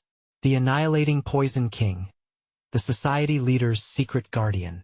The annihilating Poison King might hold clues about Ghost Blade, and the society leader's secret guardian was a candidate who might be Ghost Blade, the mark that remained on his deceased grandfather. Mok Indan, the head of the Yun Mok Sword Manor, who had a similar scar. It won't be long. Finally, some outlines were starting to appear on this journey of revenge that began with only the clues of scars and footprints. If it was certain that the person named Ghost Blade had killed his grandfather, he was definitely a target of revenge who had to be killed. Mok Jayangan's lips twitched. Lee Jeong, the master of Corpse Blood Valley, who was watching this, had a glimmer of interest in his eyes. Killing intent. Although he was trying his best to conceal it, the subtle killing intent leaking out was no joke. It was very intense, so to speak. He tried not to have doubts, but it was clear that his liege had quite unfavorable feelings toward the person named Ghost Blade. As he was thinking that, Mok Jayangan said, Ah, by the way, what exactly is the purpose of Corpse Blood Valley? Pardon. I'm just going along with it to infiltrate this place, but as far as I remember, there was no such thing when I was here. Ah, you can think of it as a process of sorting out the raw gems. Raw gems? Yes. As I told you, even when you pass the second gate, the trials are a process of assigning and selecting manpower in the right places. If you pass all the way to the final gate here, you will be given a great opportunity. What is that? You will have the opportunity to join the subordinates of high-ranking executives, or become their disciple. Disciple? Yes, since you can be considered the best talent at the point of passing all the gates. The trials of Corpse Blood Valley are difficult to pass even for those called martial geniuses who have diligently trained in martial arts since childhood. But if one were to pass all these trials, they could be called the best talent. These best talents are given the opportunity to be selected by the executives attending the final gate. When you say high-ranking executives, do you mean the 5 kings? It could be the 5 kings, the 3 chief masters, and the 4 valley masters including myself. The 5 kings, the 3 chief masters, and the 4 valley masters. They could be considered the executives and the backbone that led heaven and earth society. So that's how it was. Now Mok Jeong understood why the boys were risking their lives in Corpse Blood Valley. If they were chosen by the executives and became their disciples, they would gain immense power within heaven and earth society and learn advanced martial arts. So how could they miss this opportunity? There were reasons to seize it even at the risk of their lives. Lee Jeong, the master of Corpse Blood Valley, cautiously said to Mok Jeong, "Please forgive me for the disrespect I have shown you so far, my liege." "No, it's fine. You didn't know, so what's there to forgive? Now that I know at least this much, I will have my subordinates pull some strings to get you out." "Get me out?" "That's right. Although the society leader's order was to have you participate in the trials of Corpse Blood Valley, there was no command that you must be kept alive, so we can easily process it as if you died. If that happened, the Lord would be able to escape the society leader's sight and have time to secretly recover his martial arts here in Corpse Blood Valley." That's what he thought. But Mok Jeong shook his head. "No, I don't think there's a need for that." "Pardon? Why would you?" There was no need for his liege to suffer through this voluntarily. If his liege, who had already reached the pinnacle of martial arts, secluded himself, wouldn't he be able to sufficiently return to his past level? As he was thinking that, Mok Jeong said, "We should make the most of this situation." "What do you mean by making use of this situation? Didn't you say that if I pass the trials, I can become a disciple of the executives?" "That is true, but there's no need to." "What kind of wound do you think would be more painful?" "Pardon? What did he mean by that?" As he was puzzled, Mok Jeong smiled brightly and said, "A wound that festers and bursts from the inside is really painful compared to a wound on the outside." At these words from Mok Jeong, a glimmer appeared in the eyes of Lee Jeong, the master of Corpse Blood Valley. It was because he understood what Mok Jeong meant by saying this. Thinking that he sufficiently understood, Mok Jeong said, "Then shall I try to get a recommendation?" "By recommendation, you mean?" "In your eyes, Valley Master, whose attention would be most beneficial among those executives?" Chapter 92. Mok Yucheon looked at the small, round copper tag resting on his palm with a dazed expression. This was the item that Ma Sang had handed to him before escaping. He didn't tell him anything about what it was or what it did. Ma Sang had only left these words. "You do it for me." It seemed to imply a lot. A spy was bound to face death if caught. So it seemed like he was entrusting the rest to him. What on earth did I? What kind of request was this? Moreover, if he were in Ma Sang's position, he would have been very angry. Even if they were half-brothers, it was his brother who had ratted him out, leading to this result. But Ma Sang didn't resent him. Of course, the situation was urgent, so there might not have been room for resentment. Sigh! Mok Yucheon let out a long sigh. How did he end up in this situation? He had thought that the time when he was despised as the son of a courtesan was like hell, but now that he thought about it, that was nothing. The real hell was outside. Crack! He bit his nails. The habit he had when he was anxious as a child resurfaced. He had thought that his half-brother was the only one he could trust, but now he realized that wasn't the case.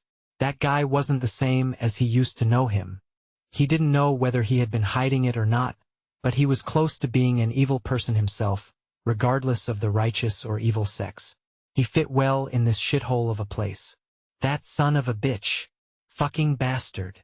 Grip. Mok Yucheon, who had been biting his nails, bit his fingers. It hurts. This is reality. The more he accepts reality, the more painful it is.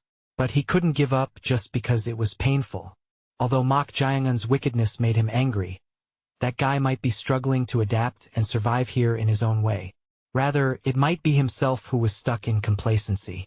He seemed to have believed that if he survived here, he would be able to return home and his original life would be waiting for him. No! In the end, there's no such thing. KKKKK. Drip drip. Blood flowed from the bitten finger, and drops of blood stained his tongue. As he tasted the hot blood, his heart felt cold instead. Swish! Mak Yucheon brushed his hair back and straightened his posture. He would now abandon the naive thought of simply trying to survive in a place like this. If evil is strong, he must also become strong to overcome it. It's not just about surviving. I'll smash everything with my own hands. It was a truth he had learned even in the Yun Mok Sword Manor. After reaching the peak realm, the gazes and treatment of everyone in the Yun Mok Sword Manor changed. That was the real truth. To survive and be treated well as a martial artist, one had to become strong regardless of the righteous sex. Strength was the law of the martial arts world. Mak Jeong, the one who will rise here is not you, but me. With his mind firmly set, Mak Yucheon began circulating his energy. It was the ignited wood-heart transformation method. There seemed to be some side effects, so he had stopped using it, but in the current situation, it was the only ascending cultivation method that could make him stronger quickly. SSSS. As Mak Yucheon practiced the cultivation method, the skin on his face gradually turned a brownish color. It's over the limit, Mak Jeong said, looking at the 8 boys standing in front of him. 3 were brought by the demonic monk, who was possessing the body of Yeom from Vermilion Slaughter Cave, and 5 were brought by Mo Harang from Demon Fire Hall. Mo Harang looked at the ones she had brought with a troubled expression. To save time, she had gathered members separately from the demonic monk, who was possessing Yeom. If you're possessed by a ghost, it might be difficult to gather members. She thought she should gather as many members as possible herself. The maximum number of members she had gathered was 5. In fact, this was also narrowed down from 10 people who wanted to be in her team. She had told them that she would take responsibility for them to pass this gate since they were also selected, but it was quite troublesome. At that moment, Mak Jeong said, "We don't need anyone other than the 5, so could you please leave on your own?" At Mak Jeong's words, the 8 boys looked dumbfounded. That was understandable, as they had joined the team believing in the reputation of Vermilion Slaughter Cave or Demon Fire Hall and thinking of them as the team leaders. Phew! One of the boys sighed and left the room as he was. The boy was in the same team as Mo Harang, so he had witnessed Mak Jeong's true colors with his own eyes. Therefore, he left the team without any hesitation. However, coincidentally, the remaining 7 boys had not seen anything other than Mak Jeong breaking a boy's neck at the first gate. Their reactions were somewhat intense. "Who are you to tell us to leave? I decided to join this team because of Mo Harang. That goes for me too. If anyone should leave, it's you." I guess everyone thinks the same way. They all expressed hostility toward Mak Jeong. In any case, unlike the first gate, the blocked energy points had been opened, so they were overflowing with confidence. To them, Mo Harang said with a troubled expression, "I'm sorry, but I'm not the team leader." "What? What do you mean by that?" At Mo Harang's words, those who had considered her the team leader couldn't hide their bewilderment. In the first place, when Mo Harang gathered team members, she had said she was looking for people to be on the same team, but she hadn't mentioned that the actual team leader was someone else. From their perspective, they had been deceived. "Mo Harang, is that true? We thought you were the team leader." "I'm sorry. The team leader is this person here." This person. At her words, the boys frowned. If their ears weren't wrong, Mo Harang had referred to Mak Jeong as this person, as if he were her superior. In any case, even if he was the team leader, he was only the head for this gate. At that moment, Mak Jeong said, "It seems that most of you came in without knowing that I was the team leader. If you're dissatisfied, you're free to leave any time." At those words, one boy snorted. "Ha! I can't accept that. Mo Harang, you should be the team leader instead. Then I'll definitely follow you." At the boy's words, the other boys chimed in. "That's a good idea. I agree.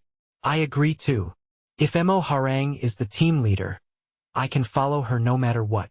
At the unanimous opinion of the boys telling her to take the role of team leader, Mo Harang glanced at Mok Jae-un with a troubled expression. Mok Jae-un still had a smiling face. Seeing that, she was even more worried. She had experienced that his smile was full of malice. At this, she thought she should make it clear to avoid any trouble and said, "I'm sorry, but I have decided to follow this person." As Mo Harang drew a clear line, the boys' expressions changed individually. However, the common thing was that most of them wondered why she acknowledged someone like Mok Jae-un as the team leader. At that moment, one of the three boys who had followed demonic monk possessing the body of Yeom from Vermilion Slaughter Cave asked, "Don't tell me you also acknowledge that guy as the team leader?" "I do." "What?" At the short affirmation, the three boys were also at a loss.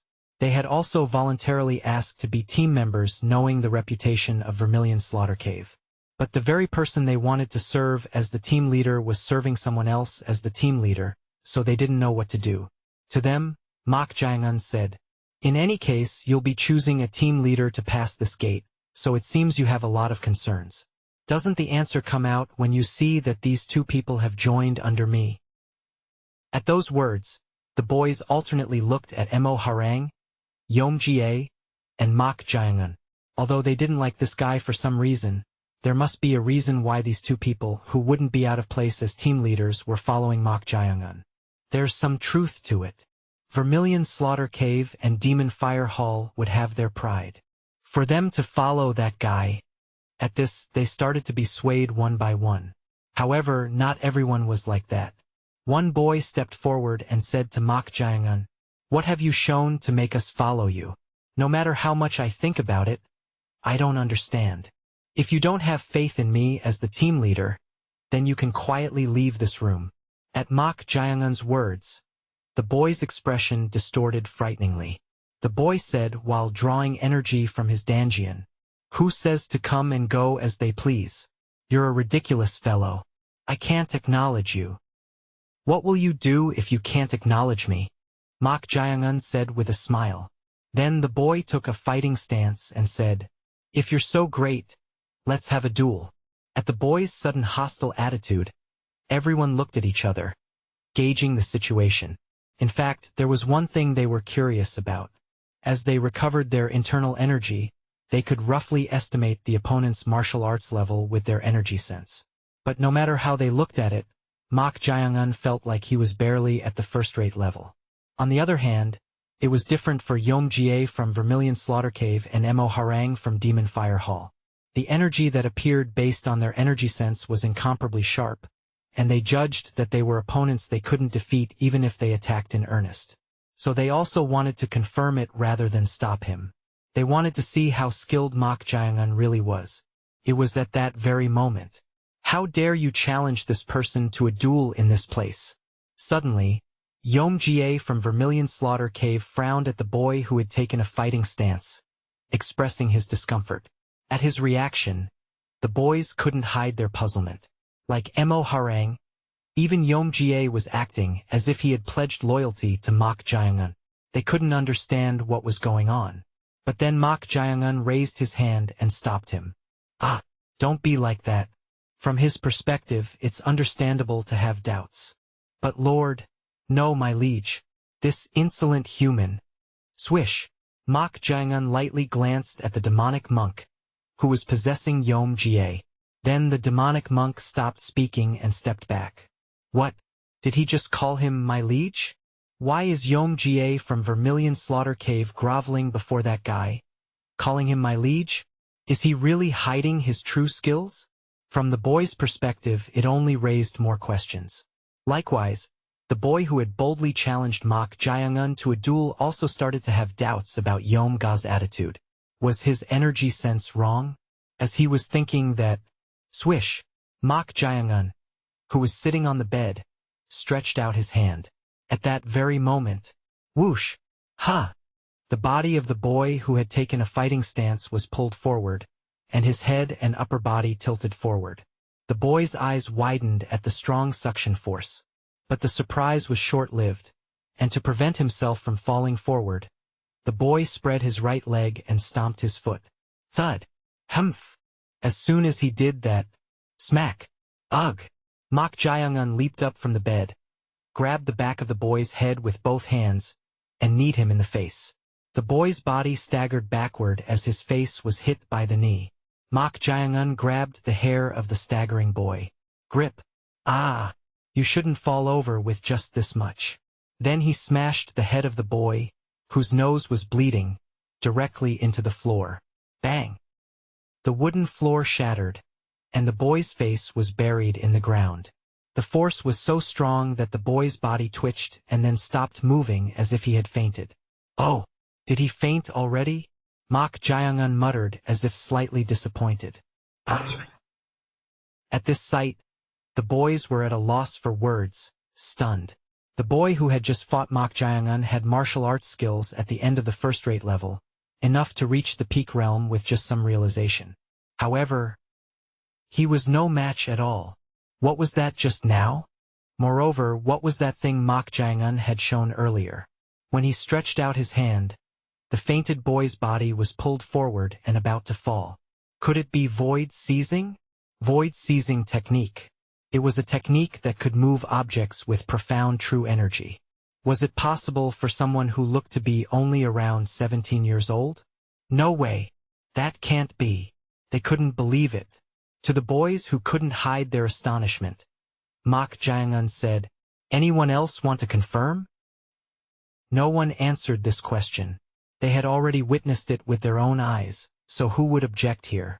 To them, Mok Jae-un said, "Then no one has any objections. Good. Since one person here has been reduced, it seems we need one more person to leave." At those words, everyone looked at each other. That was because not only Mok Jae-un's strength but also Yeom-jae and Mo Harang were masters who had reached the peak realm. If they stayed in this team, passing was guaranteed, so who would easily give up? The atmosphere has improved. I'm glad to see you all so motivated. Saying that, Mok Jae-un, who had been looking over the boys, stroked his chin as if troubled. We can't have them fight each other, since it's a team-based gate. Ha! At Mok Jae-un's words, Mo Harang inwardly clicked her tongue. This guy was really full of malice. As they were thinking that, Mok Jae-un stared intently at one boy.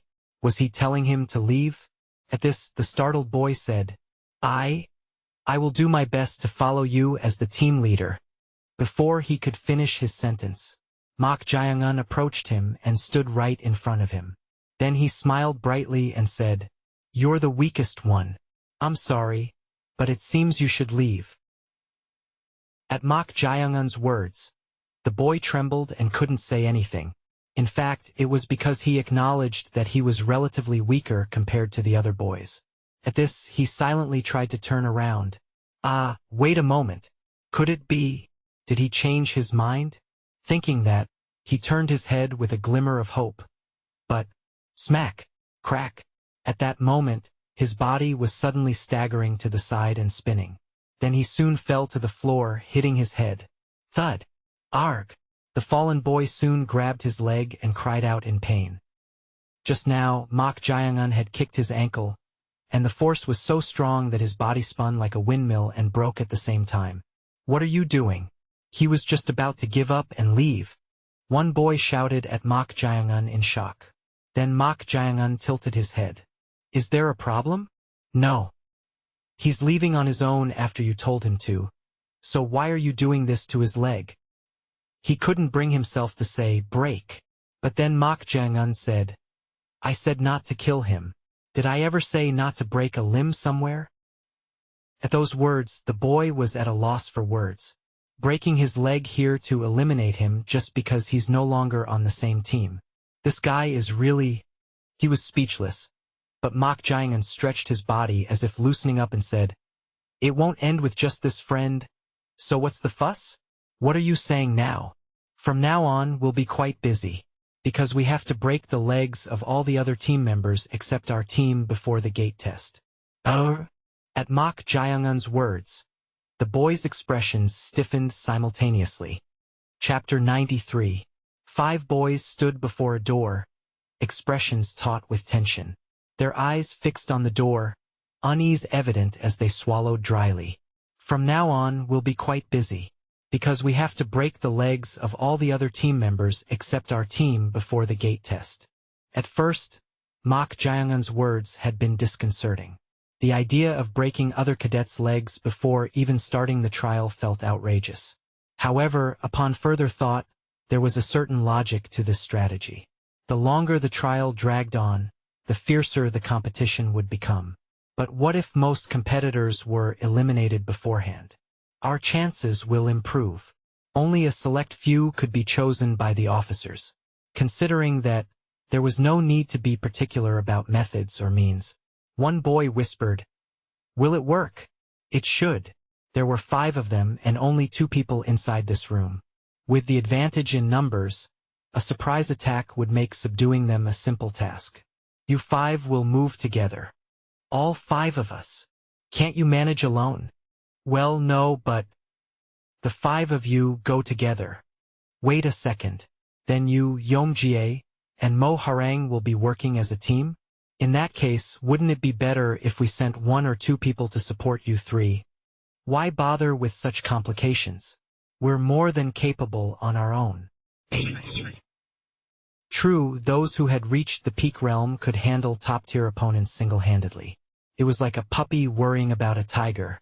The boys exchanged glances. "Let's do this." With that, they opened the door. As the door swung open, the gazes of the 2 boys discussing how to form a team naturally turned in that direction. "Who is it?" A handsome boy entered through the open door. Recognizing the boy's face, one of them scowled. "You!" It was none other than Mok Jae-un. From the very first gateway trial, the battle for the iron balls, he had left a strong impression on many of the boys. One of them looked puzzled for a moment before asking hesitantly, "Are you going around gathering teammates, by any chance?" You could say that." With those words, Mok Jae-un quietly closed the door. Seeing this, the scowling boy spoke without relaxing his expression. "Look, I have no intention of being on the same team as you. Is that so? So get out."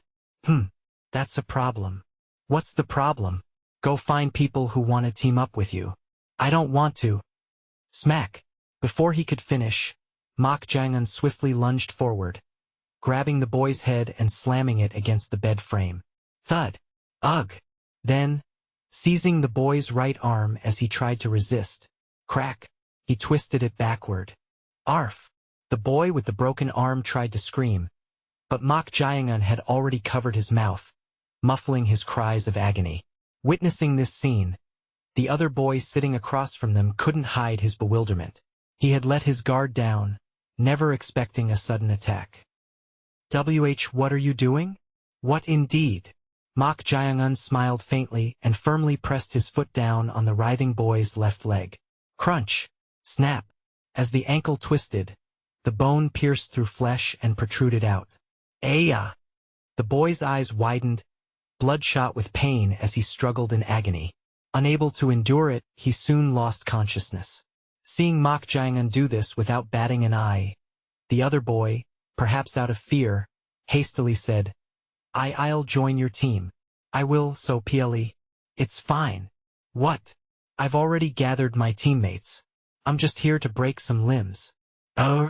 What's with this guy? So his goal from the start was to injure them? For a moment, it seemed absurd, but the boy knew that if he didn't flee immediately, he would end up like his unconscious companion. Whoosh! He launched himself toward the door. However, grab! Ack! His body, hurtling toward the door, was abruptly yanked back as if caught by something. In the next instant, Mok Jae-un's hand gripped the back of his neck. What the? "I'll make it painless." What? Tap tap tap tap. Before he could utter another word, the boy's acupoints were struck, and he lost consciousness. Laying the unconscious boy on the floor, Mok Jae-un stepped on his right ankle. Crack! He had not merely fainted but had his acupoints sealed, so the boy did not wake up even as his leg was broken. Looking at the boy, Mok Jae-un muttered, his lips twitching, 4. That was the number of limbs he had broken thus far. Are you seriously planning to break them one by one? Chong Ryong's voice rang in Mok Jae-un's ears. To that question, Mok Jae-un replied nonchalantly, "Of course." Rather than wasting time dragging out the trial, eliminating most competitors now would render the subsequent trials unnecessary. Seriously, you fiend. TSK. Chong Ryong clicked his tongue. Conceiving such an idea was difficult in the first place, and even if one did, they would likely target only a few troublesome individuals. However, Mok Jae-un's thinking was on a different level. He intended to use the time given for rest and team selection to eliminate all the other cadets. In a way, from the moment they joined Mok Jae-un, misfortune had befallen this batch of Corpse Blood Valley cadets. Now there are 64 left, out of a total of 80. Among them, 4 had been taken as captives, 4 had their limbs broken by Mok Jae-un, and lastly, 8 were Mok Jae-un's teammates, including himself. Excluding these, 64 remained. Mok Yucheon, immersed in cultivating his internal energy cultivation technique. After a long period of energy circulation, when Mok Yucheon opened his eyes, for a fleeting moment, an uncanny aura different from his usual righteousness flashed in his gaze. However, it vanished quickly. What was that just now? While practicing energy circulation, Mok Yucheon had been enveloped by a strange sensation. Normally, the technique would bring a sense of clarity to body and mind, but this time, he had been gripped by an unprecedented pleasure. The instant he surrendered to that pleasure, something astonishing had occurred. My energy surged suddenly. Out of curiosity, Mok Yucheon examined his danjian. His eyes widened in shock. Because he practiced energy circulation regularly, he knew better than anyone the size of his danjian and the level of his internal energy. Yet, the size of his danjian had increased slightly compared to before. How can this be? How did this happen? No matter how exceptional the Yun Mok Mind transformation method was, could it really increase internal energy this rapidly? At this rate, if he continued practicing diligently, he could reduce the usual cultivation time by more than half. Just as he was about to revel in the pleasant sensation, he grew uneasy. Experiencing this peculiar pleasure for the first time while practicing left him strangely unsettled. Is this really all right? Doubts crept in about whether this deviation from the basic techniques was cause for concern. He then shook his head. This was no ordinary method but the Yun Mok Mind transformation method, an exclusive cultivation technique for the Yun Mok Manor's heir. Naturally, it would differ significantly from the basic techniques. Right? That can't be it. He had been worried that improper energy circulation might lead him down the path of mental demons. But his mind remained upright and clear. As long as he didn't waver, there should be no problem. Just as he was about to resume his cultivation, knock knock, someone rapped on the door. Who is it? There was no one who should be seeking him out at the moment. Puzzled, he watched as someone opened the door and entered. Oh, it was a boy with a mature appearance, almost like a young man. The only potential flaw on his handsome face was his sharp, narrow eyes. This guy. He recognized that face. During the second trial, he had lost his companions and was fleeing alone when he found himself in a predicament. At that time, a group had appeared, led by this friend who helped him. His name was definitely Mu Jang-yak. Hey, you remember me well. How could I forget the one who saved my life? Mok Yucheon rose from his seat and greeted him with a cupped fist salute. In response, Mu Jang-yak waved his hands, saying, "No need for that. It's unfitting for peers of the same age to exchange such formalities. Just greet me like a friend. Still, if not for you, He might have truly lost his life there. That was why he felt genuinely grateful." Mu Jang-yak looked at Mok Yucheon. His eyes filled with interest and said, Your complexion doesn't look too good." My complexion? Puzzled by this, Mok Yucheon wanted to check his face. But the room was practically bare, with only 2 beds, making it impossible to do so. Is it that bad? It has a bit of a brownish tint? Brown. At those words, Mok Yucheon furrowed his brows. This time, he had continued practicing the Yun Mok mind transformation method without stopping, and it seemed the side effects had resurfaced. Although it concerned him, there was nothing he could do about it at the moment. So Ma Qiuqian shook his head and said, "It's fine. I might just be very tired." "That's a relief, then. Anyway, what brings you here?" In response to Ma Qiuqian's question, Mu Zhangyak closed the door and spoke with a somewhat serious expression. "A small problem has arisen." "Problem?" "I was supposed to meet up with a friend who agreed to be on the same team, to practice energy circulation and convene in the evening. However, he never showed up, so I went to his room and found him unconscious with a broken leg." "What? What on earth was he talking about?" As Ma Qiuqian looked puzzled, Mu Zhangyak continued in a meaningful tone. "Suspecting something, I checked a few rooms and found others with broken legs as well." "Don't tell me. It seems someone has been causing trouble. But why would they do that?" "It's rather absurd, but they're probably trying to reduce the number of competitors in advance as much as possible." "By breaking everyone's legs?" "Precisely. There's a prohibition on killing, but no explicit rules against injuring each other." "Ha!" Ma Qiuqian clicked his tongue at those words.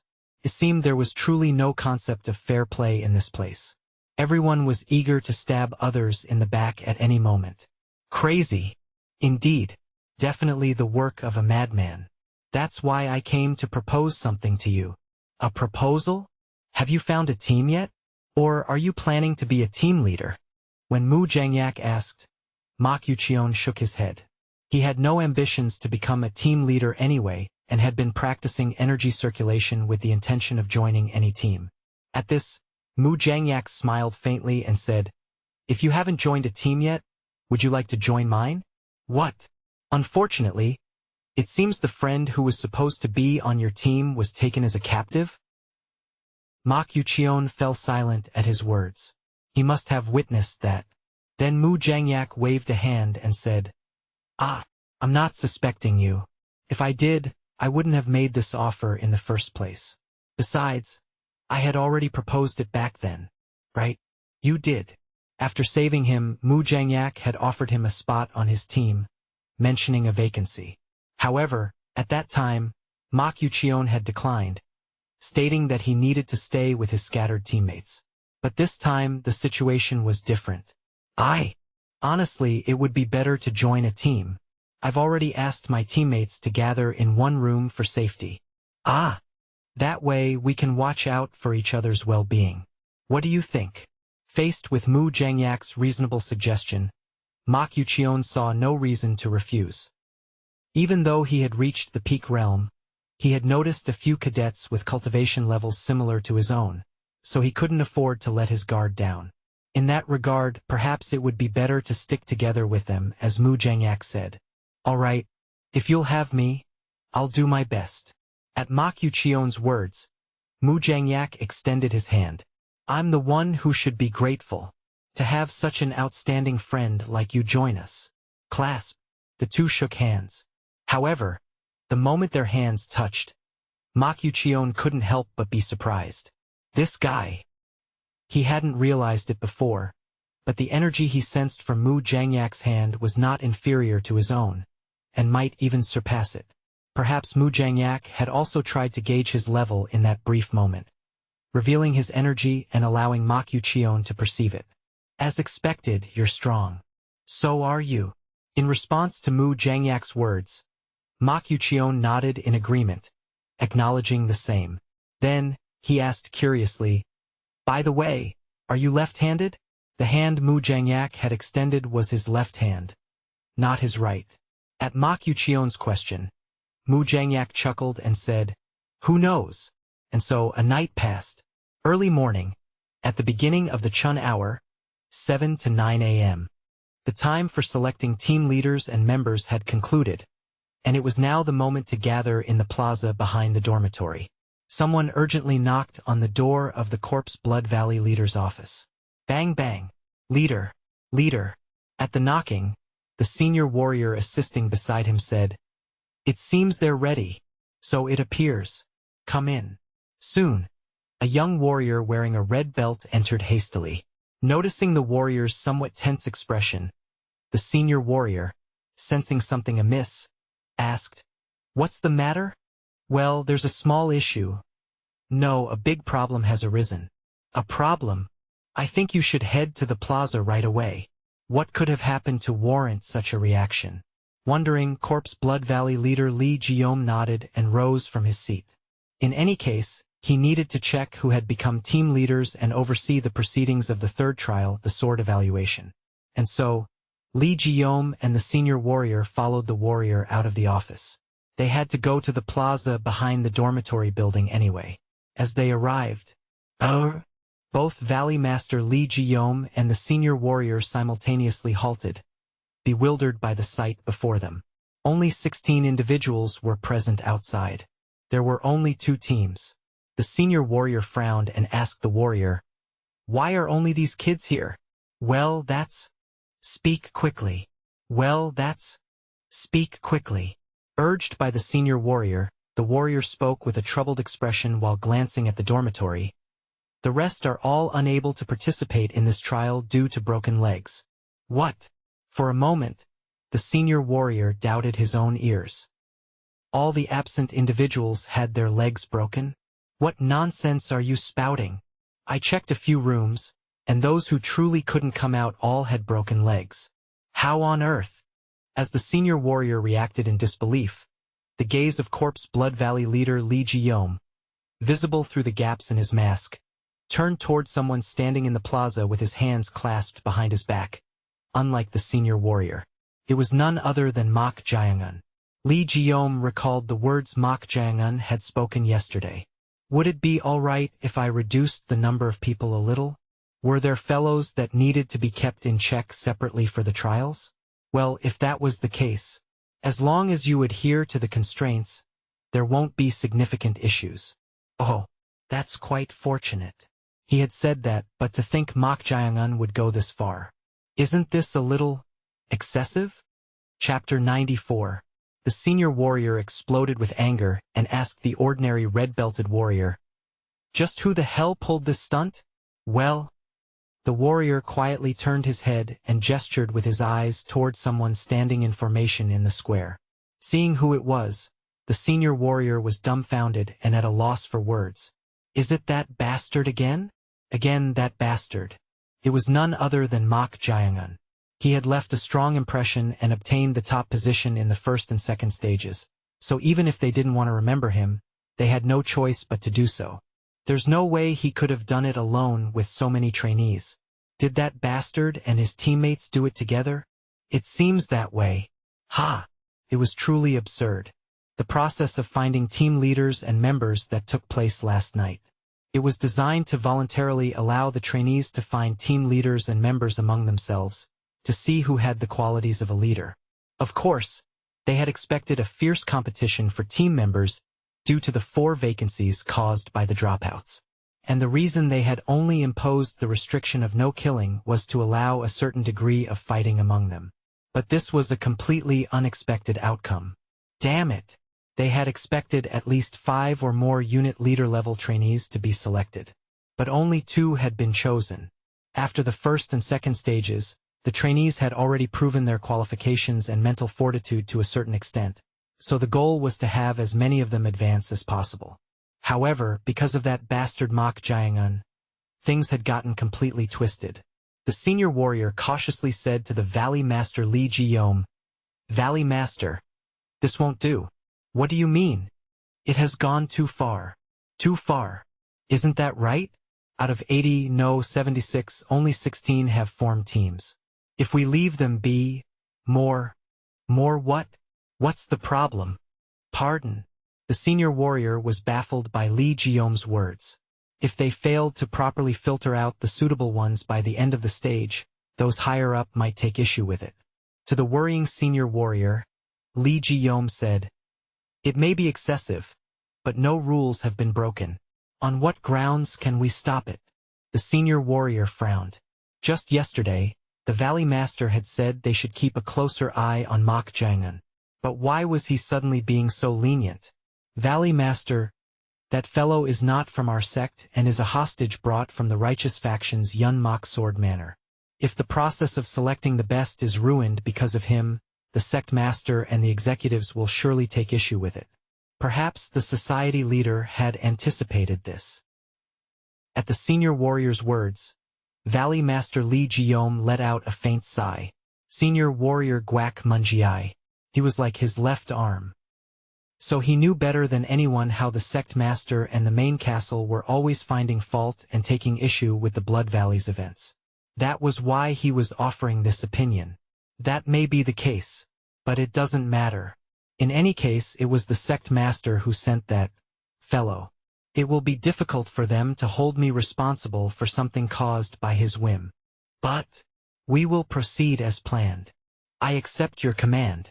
At the resolute words of Valley Master Lee Jeong, senior warrior Guak Munjiai finally stopped questioning and accepted the order. However, his lowered gaze was directed toward Mok Jayangun. How does it feel to be backstabbed for the first time? Chong Ryong's voice resonated in Mok Jayangun's ears. Why was Chong Ryong saying this? It was because of what happened last night. Mok Jayangun turned his head to look at the 8 people standing in formation next to their team. Among them, the ones who stood out were a boy with a quite mature appearance and sharp, narrow eyes and Mok Yucheon. Interesting. Last night, Mok Jayangun had intended to break the legs of everyone except his own team, making them fail. If that happened, there was a high probability that the 3rd stage would be the last, and all other stages would be skipped, moving directly to the final procedure. However, a variable arose at dawn. Oh no! Something terrible has happened. One of the boys who had been sent in a group of 5 came to him urgently and said, "Where are the others? And why have you come alone?" Well, it seems something happened, right? I'm sorry. The boy, thinking Mok Jayangun would reprimand him, spoke with great nervousness. In response, Mok Jayangun shook his head and gently reassured him. Is anyone going to eat you alive? Where are the others? They were all captured. Captured? You say? Yes. There was no way around it. We went to the last room, but we had no idea 8 people were hiding and ambushing us. 8 people were lying in ambush. This was unexpected. It meant that someone had noticed their plan and had prepared for it. Come to think of it, it was impossible for no one to notice while they were breaking legs one room at a time. There were even 4 people who had noticed it midway and came to attack him. It seemed there was a clever fellow among them. Let's go. Mok Jayangun, possessing the body of Yom Jie who was finishing up on the upper floor, joined forces with Ma Sung and Mo Harang from the Demon Fire Hall and headed to the room where their teammates were said to be captured. In front of the room, in the corridor, 2 boys were standing as if keeping watch. Upon seeing Mok Jayangun, they were surprised and opened the door. Then, 4 people rushed out from inside. One of them was the narrow-eyed fellow named Mu Jangyak, and another was none other than Mok Yucheon. As soon as Mok Yucheon saw Mok Jayangun, he cursed. You crazy bastard. Are you even resorting to this kind of thing now? This kind of thing? It's different from the previous stages. We just need to pick a team leader and cooperate among teammates to conduct the inspection, so why are you doing this? Is it wrong to do this? What? In what way is it wrong? In response to Mok Jayangun's question, Mok Yucheon replied with an exasperated expression. Are you even saying that now? I didn't break the rule of no killing, and trainees were going to be eliminated at each stage anyway, so what's the problem with just hastening it a bit? You! Mok Yucheon was at a loss for words at Mok Jayangun's statement. In fact, the idea of breaking everyone's legs was absurd, but it wasn't entirely correct to say it was unconditionally wrong. After all, this was a competition in the first place. Nash, realizing that arguing logically in this way was meaningless and that words couldn't do anything, Mok Yucheon said, "Yeah, there's no point in arguing with you about this." With those words, Mok Yucheon exchanged a glance with Mu Jangyak beside him. Then, Mu Jangyak raised one hand and opened his mouth. Hello. Yes, hello. You've come to find your teammates, right? That's right. If it's all right with you, I'd like you to kindly send our teammates back to us. At Mok Jayangun's words, Mu Jangyak shook his head, smiled, and said, "I'm sorry, but that might be a bit difficult. You just need to hand them over. So in what way is it difficult? If we return the teammates to you, you'll try to break the legs of our teammates, just like you did in the other rooms. How can we allow that? You know well." Mok Jae-un also smiled and replied. The sight of the two of them smiling and conversing at a critical moment made their respective teammates unable to hide their tension. However, the advantageous side was Mu Jangyak's. After all, they had hostages. "For now, can you leave?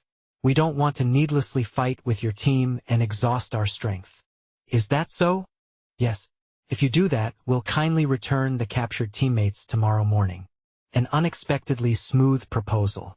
In fact, although it seemed like a concession, this was the best proposal for Mu Jangyak's side. They were certain that the moment they returned the teammates, Mok Jae-un would definitely target them. At that moment, Mo Harang whispered, "It's unfortunate that it's different from the goal, but it seems best to do it that way for now. This time they have the upper hand." The number of uninjured trainees was 16. In this situation, if their teammates got hurt, it would be advantageous for the other side. However, even they couldn't easily do that, because if the numbers were maintained, there would be no fight, but if they injured Mok Jae-un's teammates, they would have to pick a fight to fill the remaining spots. They've thought it through well. The other side considered this their best option, so they had created this setup. In response, Mok Jae-un said, "Well, that's fine, but isn't there a possibility like this?" "Possibility? Yes. If you break our teammates' legs tomorrow morning and return them, won't we have no choice but to be eliminated?" "Yeah." At Mok Jae-un's words, Mo Harang let out a sigh. Come to think of it, that was a possibility. If the other side continued to hold the hostages, they could easily backstab them right before the team leader selection. At that moment, Mok Yucheon snorted and said, "Do you think we're like you? At least we won't backstab. Of course, you can say that in front of us. But situations always force you to make the rational choice. Is breaking a promise the rational choice? Because it's advantageous for your side." At Mok Jae-un's words, Mok Yucheon clicked his tongue. He had thought they would meekly follow their proposal in this situation, but he hadn't expected them to bring up a possibility they hadn't even considered. Mok Yucheon glanced at Mu Jangyak beside him. Mu Jangyak shrugged his shoulders and then opened his mouth. "It's natural to have such suspicions, but you have no choice but to trust us anyway. Other than that." In response, Mok Jae-un said, "That might be difficult. You'll be at a disadvantage if this proposal falls through, though." At those words, Mok Jae-un smiled and said, "No way. Now that it has come to this, we just need to keep 8 out of 16 people safe. Then, won't it go according to my original plan?" Flinch. The trainees listening to Mok Jae-un's words were dumbfounded. Who would have expected him to abandon his own teammates in this situation and come out saying that as long as the numbers match, it's fine? Does that guy have no attachment to his own team? Mok Yucheon shouted in an angry voice. "Don't you have any sense of camaraderie? The teammates who trusted and followed you." Swish. Mu Jangyak extended his hand toward Mok Yucheon and shook his head. Then, turning his head toward Mok Jae-un, he said, "I had a feeling, but I didn't expect you to react like that. When I heard from Yucheon, I wondered if you would really go that far." Mu Jangyak had heard from Mok Yucheon about what had happened at the end of the second stage, so he had his doubts, but it turned out just as he had heard. Mok Jae-un said to him, "Is that so? Then you know well that my words are not empty threats." "That's right. It's a good thing we prepared for the worst-case scenario." "What? Preparing for the worst-case scenario? What does that mean?" As Mok Jae-un was puzzled, Mu Jangyak said, "The possibility you mentioned earlier about breaking our teammates' legs, we didn't consider it from the beginning, but we did prepare for the chance that you might react like this." "Prepare? What exactly did you do?" In response to Mok Jae-un's question, Mu Jangyak pulled something out from his wrist. It was a thin needle about the size of a finger joint. It was even smaller than the gold shackle embedded in the gate. "What is that?" "The 4 captured members of your team, and all of our team members, we've inserted this into the acupuncture point on their waists. If this cartilage needle is inserted for half a day, they will limp for about 10 days. In severe cases, they won't be able to walk for half a month. Oh! At his words, Mok Jae-un's eyes narrowed. He had inserted that needle not only into our teammates but also into their own teammates? How can I believe that? Then Mu Jangyak told Mok Yucheon to take off his upper garment and show his back. Accordingly, Mok Yucheon removed his top. As he undressed, Mu Jangyak began striking the acupuncture points on Mok Yucheon's back. Out of sight. Tap tap tap tap tap tap. And not long after, pop! The needle popped out from Mok Yucheon's back. Seeing that, even Mo Harang clicked his tongue in disbelief. Who would have predicted that they would go so far as to insert cartilage needles into their own teammates to prepare for this situation? Mu Jangyak smiled at Mok Jae-un with narrow eyes and said, "Now what are you going to do? Even if you take Mok Yucheon with you after removing the needle, if I don't cooperate, everyone will be unable to walk properly after half a day. Then you and your entire team will be eliminated." It was a do-or-die kind of countermeasure. Of course, this countermeasure was extremely effective, because it would result in both teams failing to fill 8 spots, leading to everyone's elimination. His mind is truly exceptional. Even Mo Harang couldn't help but admire the exquisite move. It was a strategy that accurately read the unpredictable Mok Jae-un. This time, it seemed that even Mok Jae-un had no choice but to accept it. However, Mok Jae-un muttered with twitching lips. "This is really interesting." She frowned. It was as good as losing the battle of wits against Mu Jangyak. Yet he found this situation interesting? As she was puzzled, Mok Jae-un said to Mu Jangyak, "It's a tough decision. Is there a need to ponder? No matter what tricks you use, in this situation." "No. I'm deliberating whether it would be better to kill you now or let you live." Oh. Chapter 95. Mu Jangyak always maintained a cheerful and bright demeanor, which naturally lifted the moods of those around him. Even now, with a smile on his face, the team members' spirits remained high. However, although he tried his best to conceal it, Mu Jangyak's eyes kept darting toward Mok Jae-un when no one was looking. In the end, he had successfully protected his team members. As a team leader, he had performed his role excellently from the very first day. Mok Jae-un. The events of last night had completely etched Mok Jae-un into his mind. No, he was considerably preoccupied with him. Mu Jangyak recalled what had transpired the previous night. "No. I'm deliberating whether it would be better to kill you now or let you live." Crazy bastard! Do you even realize the situation you're in?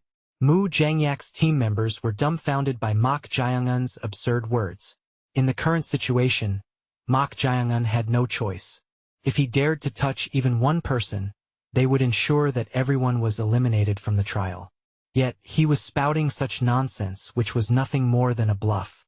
"Do as you please. If you're trying to get us all disqualified, do you think we'll just sit back and let it happen? Bring it on." Mu Jangyak's team members, who had been waiting confidently in his strategy, couldn't hold back any longer and assumed fighting stances, preparing for battle. Mok Yucheon was no exception. In contrast, Mu Jangyak, who had devised this plan, silently observed Mok Jae-un, unlike the others. What the hell? What could he be relying on to act this way? Mu Jangyak had heard from Mok Yucheon, his half-brother, about what had occurred during the second trial and realized that Mok Jae-un was no ordinary person. That was why he had devised such a flawless plan. No matter how I think about it, there are no loopholes in this plan. Yet, what's with that attitude? Mu Jangyak had been exceptionally intelligent since childhood. He was skilled at reading others' minds, discerning their emotions and thoughts through their eyes, actions, and various factors. However, Mok Jae-un's gaze and tone of voice made it difficult to decipher his emotions. I can't tell if it's a bluff or genuine. What could it be? Was he simply unable to control his own emotions, leading him to say such things? Although it seemed excessive, Mok Jae-un possessed a cunning disposition, much like himself.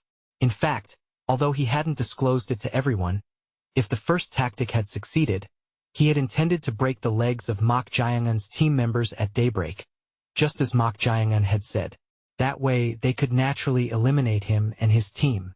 In the end, only Mok Jae-un had seen through his intentions. Perhaps that was why Mu Jang-yak found Mok Jae-un's words from earlier unsettling.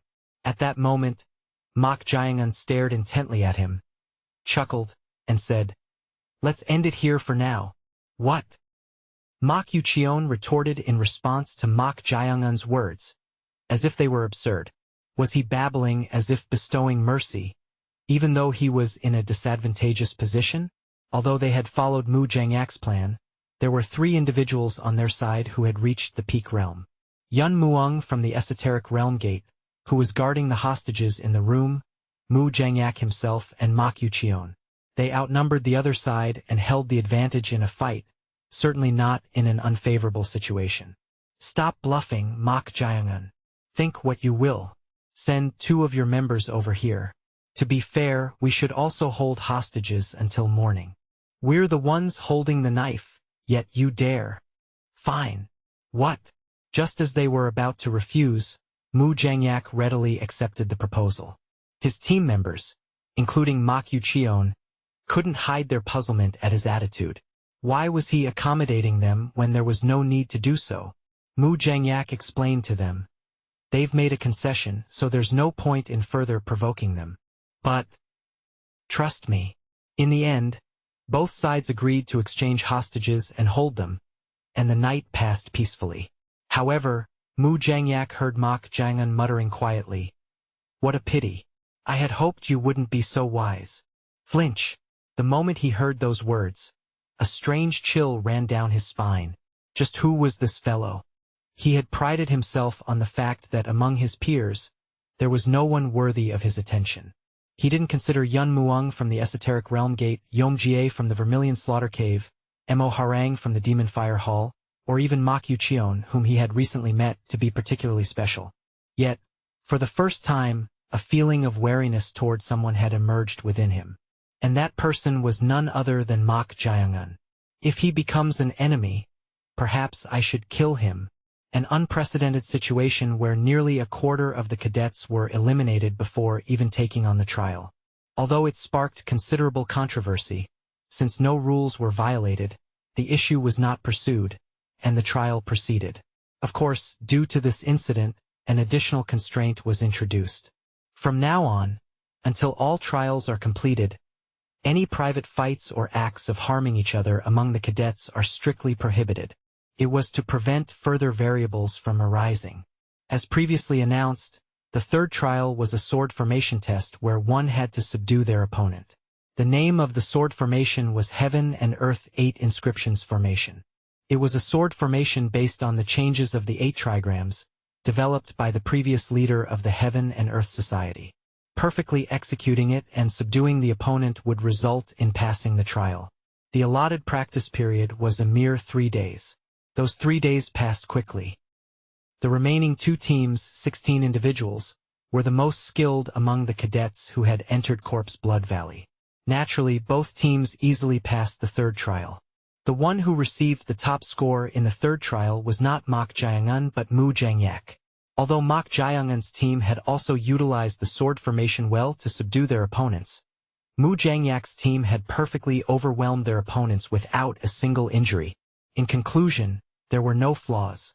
As a team leader and in terms of his judgment in operating the sword formation, he was considered superior, which allowed Mu Jang-yak to obtain the top score in this trial.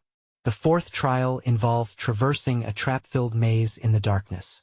The criteria were simple.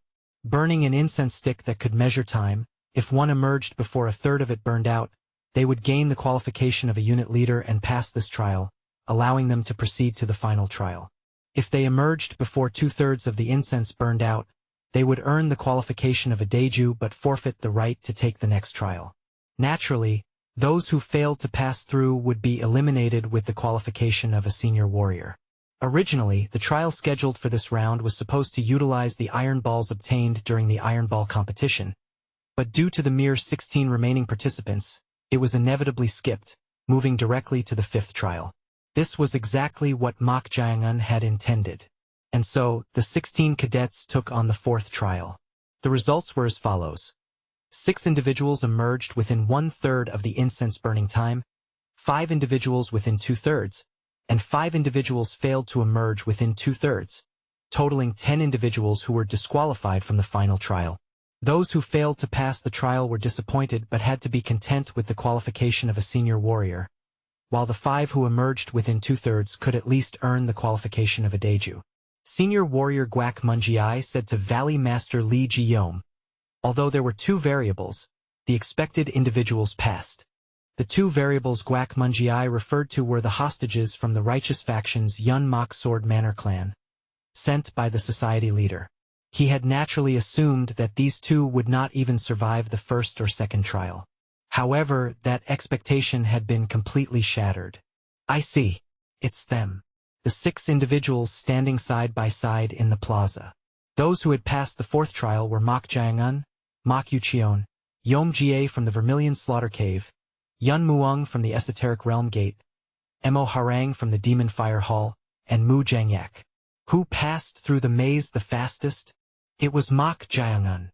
Mok Jaeung-un? As expected of him. Lee Jeong nodded, as if he had anticipated it to some extent. No matter how much he had lost his former martial arts prowess, he naturally believed that someone like him would easily pass the trial. TL/N.